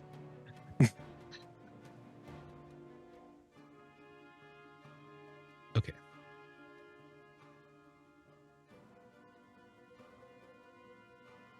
What do you got? God, sorry. I'm so excited for I think- fairy murder. Come on.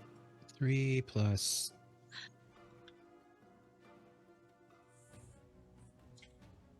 Okay, so that's 9 piercing and 5 thunder damage.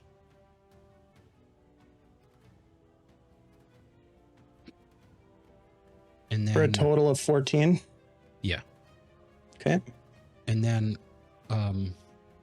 with my bonus action, I'm going to disengage. Sounds good. All right. Up to Alrin. That brings us over here. Brings us to their turn. We're going to do one more round, and then we're going to call it a night, and we'll have to come back and finish this up because there's certainly more to do here. All right, so these guys just saw up here. I mean, these guys being Calvin and Erlane just saw Alrin go invisible. They see their dead buddy. They're going to grab him and pull him out of there and back off. They can see the flitting fairies and there's some shit going on. So they're going to pull their dead buddy out of here. We'll say they get back to about around the corner here. All right.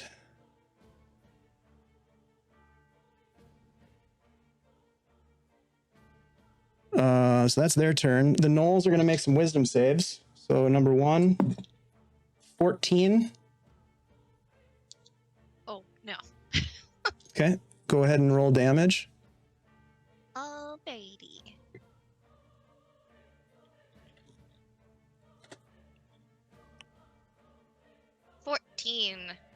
Radiant damage. Okay.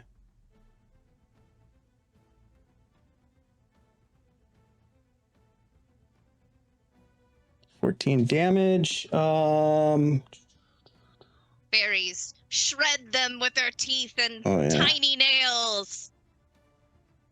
Yeah, indeed they do.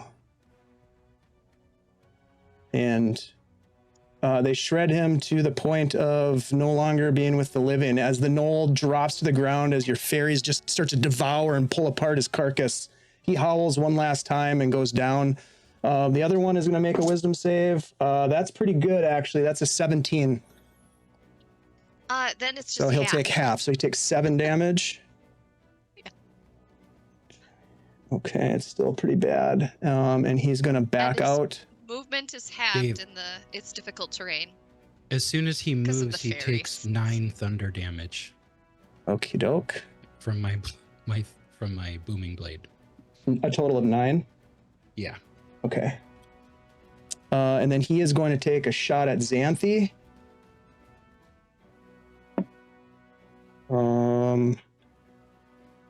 18.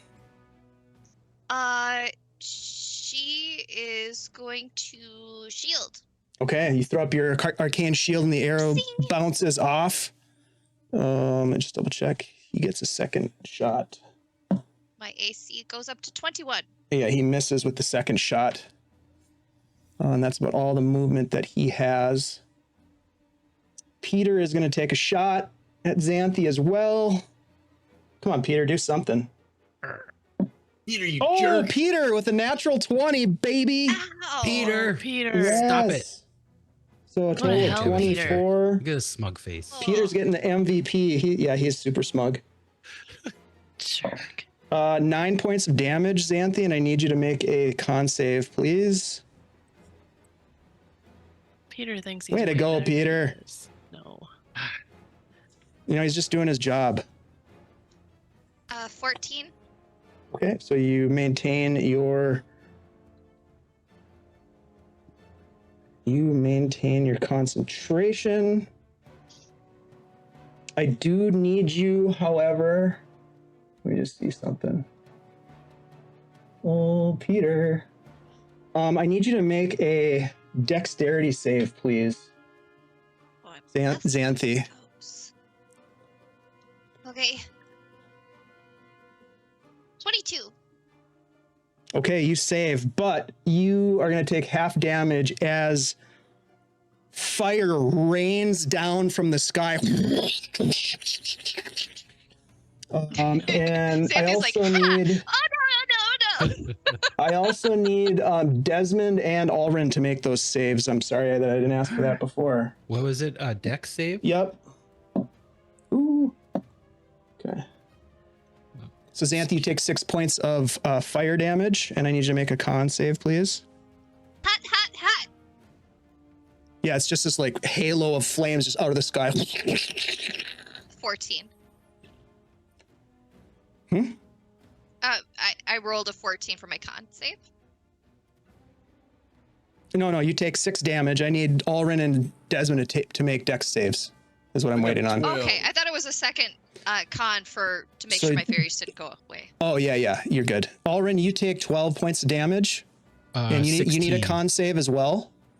And Desmond, you take 6 points of damage as you are caught in this flaming hellfire that rains down upon you. Let me just double check here. Con save, nat 20. Yeah. Okay, you Nice. maintain your invisibility at least. All right, so that Yay. brings us to Nori with Xanthi on deck. Just see a little fiery outline be pummeled with Yeah. meteorites. You still smell the burned flesh. You just don't see it. I'm gonna try to hit Peter again with another Eldritch Blast. I'm gonna stay where I am, but I might move at the end of this. This fire thing looks bad. All right, I will say this, as you look up there, you also see that there is a second individual. Oh. There's 2 targets up there. Oh yeah, that's Vendrin. All right. You see a hobgoblin. Okay.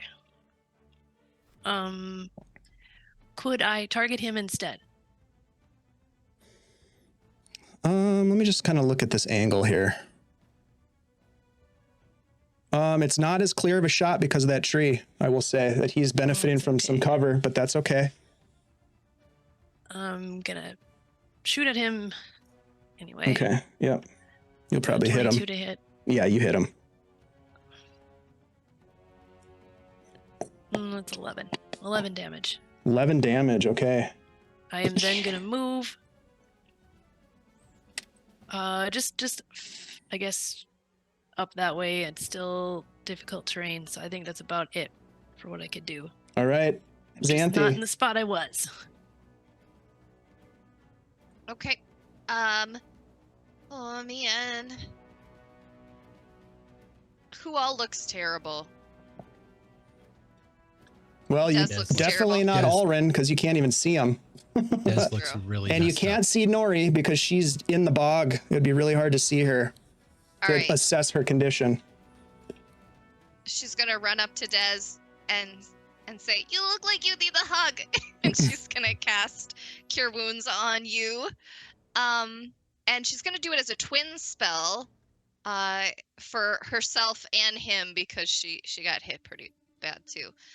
So second level Cure Wounds. Nice. For we each take 12 points of healing. Nice. That's clutch.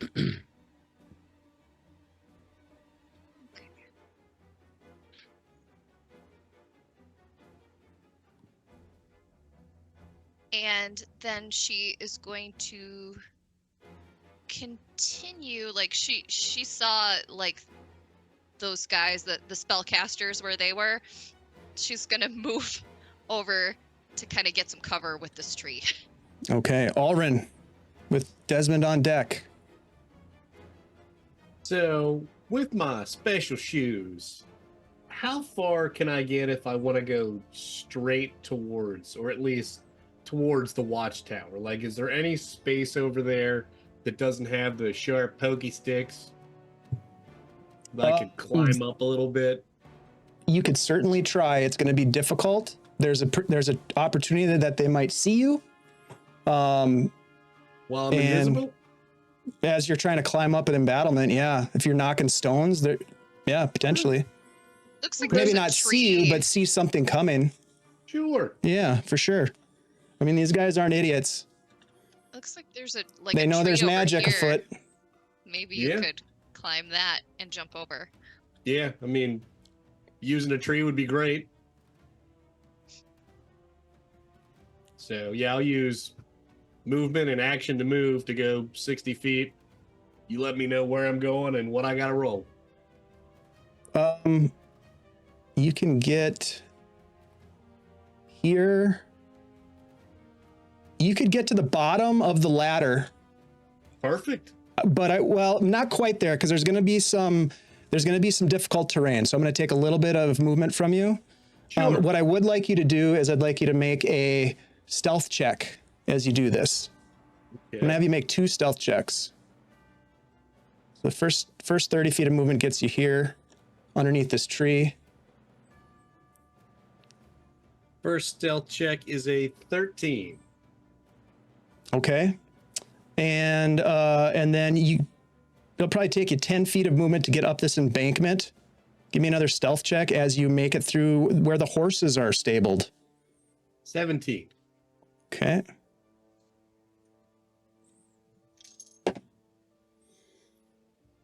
The horses sense your presence and start to sort of like get agitated. But you find yourself close to the bottom. You look up and you can see that there's a hobgoblin and a human up at the top of this lookout tower. And that's what you've got at this point. Is this the kind of thing that with my special shoes I could climb up, not necessarily the ladder, but like, is it big enough to climb up the side? Oh yeah, for sure. Okay. It's basically like it's got 4 legs that come down that are reinforced with crossbars. I mean, you've got the shoes of climbing, spider climbing. You could climb up that. Yeah, it's not a problem. But not on this turn because now it's Desmond's turn. Yeah. Quick question, Dave. How many were there more than 1 dose of drow poison in that thing that I found? I think we rolled for that and there was 1. Oh, okay. All right. Yep. Someone can check the tapes, but I'm pretty sure that's Yeah, that's the okay. case. I think I'm all right. Moving on.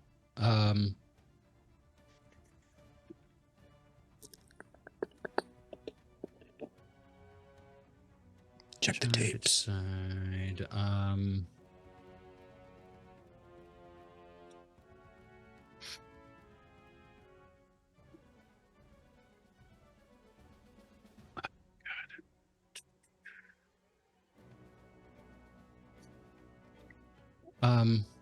Des is going to cast a spell. Yay! He's going to look down at this path, find a sizable rock, Thanks for the follow, and Jack this giant- Daniels. this Oh, golden nice. colored sling swings out of his hand, grabs the rock, and he catapults Ooh, sweet. this rock at Vendrin. Okay. So let me roll that quick.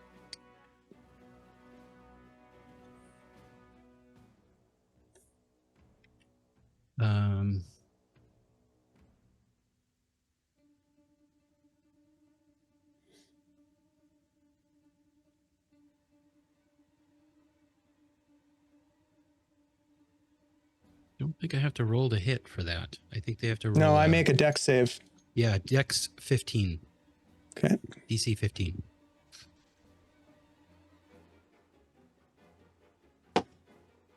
He fails. All right.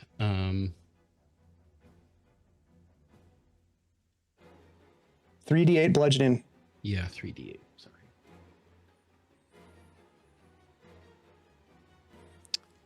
Our characters are currently 5th level. Dizzy B. Oh, that's not a... Great handle, by the way. Dizzy B, 29. Sorry, I couldn't find my d8. 3 of them. 3d8. All the math. 20 points. 20 points of damage. I Okay. believe that's bludgeoning. Yeah, it hits him probably. hard. It is bludgeoning. It hits him hard. And yeah, he's not happy about it. Do you want to move and at then all or anything? Yeah, my movement, I'm going to move in, duck behind Xanthi here. Hi, Des. Hey, how's it going? Okay, awesome. All right, so you guys find yourself in a bit of a combat. You've split the party up across the battlefield, which is super exciting and fun, and you're moving in for some fun action there. Alrin sneaking up underneath one of the watchtowers. Desmond and Xanthi hiding in the trees. Nori hiding in the wetland, just up to her. We'll just say up to her shoulders in muck. And a knoll sniffing about, perhaps trying to find you. And I guess, it's getting late, so we'll have to come back and finish this up next week. There we go. We're in the middle of combat at a fairly substantial location. So, yeah, there we go, folks. Thank you for joining us. Thanks for some of the new friends that are in the chat that came in to hang out. We appreciate you guys. If you like Dungeons and Dragons and the games that we're playing, please consider giving us a follow.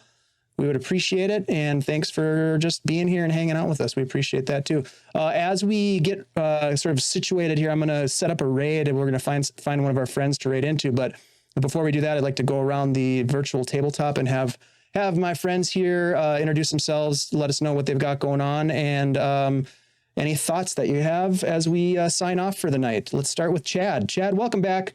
It's been a long week without you, my friend. Great to have you here back at the table. It's causing some fantastic. trouble with that invisibility spell. That thing is pretty slick. What are you talking about? I like the way you use it, man. You're using it very smart. I like it. I mean, if a bard's got to be a tank, a bard's got to be smart about it. Bard's got to be smart. That's true. I'm not a bucket of hit points, I tell you what. And my armor class is garbage, so I got to do what I got to do, right? Yes, you do. Yeah. Tell us, where do we find you? What's going on? Tell us a little bit about GaryCon. Ooh, that was a good I'm here rhyme. on Tuesdays, having a blast with all of you. I can't wait to see all of you at GaryCon. Oh, hell yeah. Along with as much of the audience that comes. I'll be working my tail off, but a bunch of friends from here are coming. A lot of other friends from everywhere are coming. I cannot wait. It's going to be a blast. I hope we make more money on the charity auction this year. It is a tall order. What's the charity this year? Children's Wisconsin Hospital. Nice. And we made $50,000 last Holy year. Nikes. So anybody coming, if you have items that you would like to donate to auction for charity, we are taking items for auction. I mean, last year I painted a Mimic set that went for auction. I'll probably paint something this year to go for auction. There's plenty of fun stuff, but if anybody has anything that they're willing to donate to help out, that'd be great. Costume contest. It's going to be bigger and better than ever. We're going to be playing everywhere. We're even going to be playing in the Chop House until like 3 or 4 p.m. We're going to have tables all over the place. We're having a blast. Steaks and D&D. What more do you need? I cannot Baked potato, maybe. Glass of wine. Awesome. Well, we're going to have a good time. Dizzy B, if you're in the neighborhood, you ought to come over. It's going to be fun. It's in Lake Geneva, probably very close to where you're at. And Scottish Jeff is going to be there. What more do you need to know? Thanks a lot, Chad. It is always a pleasure to play with you. I'm glad that you are here getting crazy with the kids. Speaking of crazy, let's go straight to the source of insanity herself. Shelly? Didn't know which one of us you were going to. Oh, you knew. Deep down, you knew. I knew. We all knew. Hey, yo, friend. It's Hi. Right here. That's you. That's me. Also, what's me is Flea Monkey on Discord. And I guess some other places, but then also you can find me on Threads and Blue Sky and Instagram at Whoa. Hey, it's Flea Monkey. You're very socially active. Right? Yes, I am. Unfortunately, I don't spend a lot of time on 2 of those 3. Yeah, but Shelly is running the guild Instagram now, so go over there and check it out. Do we have a link for that? If you haven't followed us, you should, because it's fun and we talk about weird stuff. Shelly is making me make appearances and stuff, but there's our things on there. There's our link. Yeah. I don't think people want to see me, but that's okay. Also Wednesdays over at Tithalanos' channel, doing Pathfinder 2E, playing a goblin. Good times. Go there. So goblins can be good, you know? I mean, they, ish. Yeah. She's right. Gray just like area. Knowles can be, goodish. None of these are good, though. I mean, they're dead. They're bad. Okay. They're dead. I mean, we have history with Knowles. Let's be honest. Speaking of history with Knowles and other ne'er-do-wells, let's go straight over to Andy G3D. Hey, what's up, everybody? My name is Andy, also known as Andy G3D, here on Twitch and sometimes other places around the internet. Why do we keep promoting your Twitter? You're not even on Twitter. Why don't we switch that up? I'm the worst social media user you will ever find. But they still love him. I stopped using it about 6 years ago. Smart, dude. That's smart. Good for you. And it's got a bunch of real retro pictures of me on there.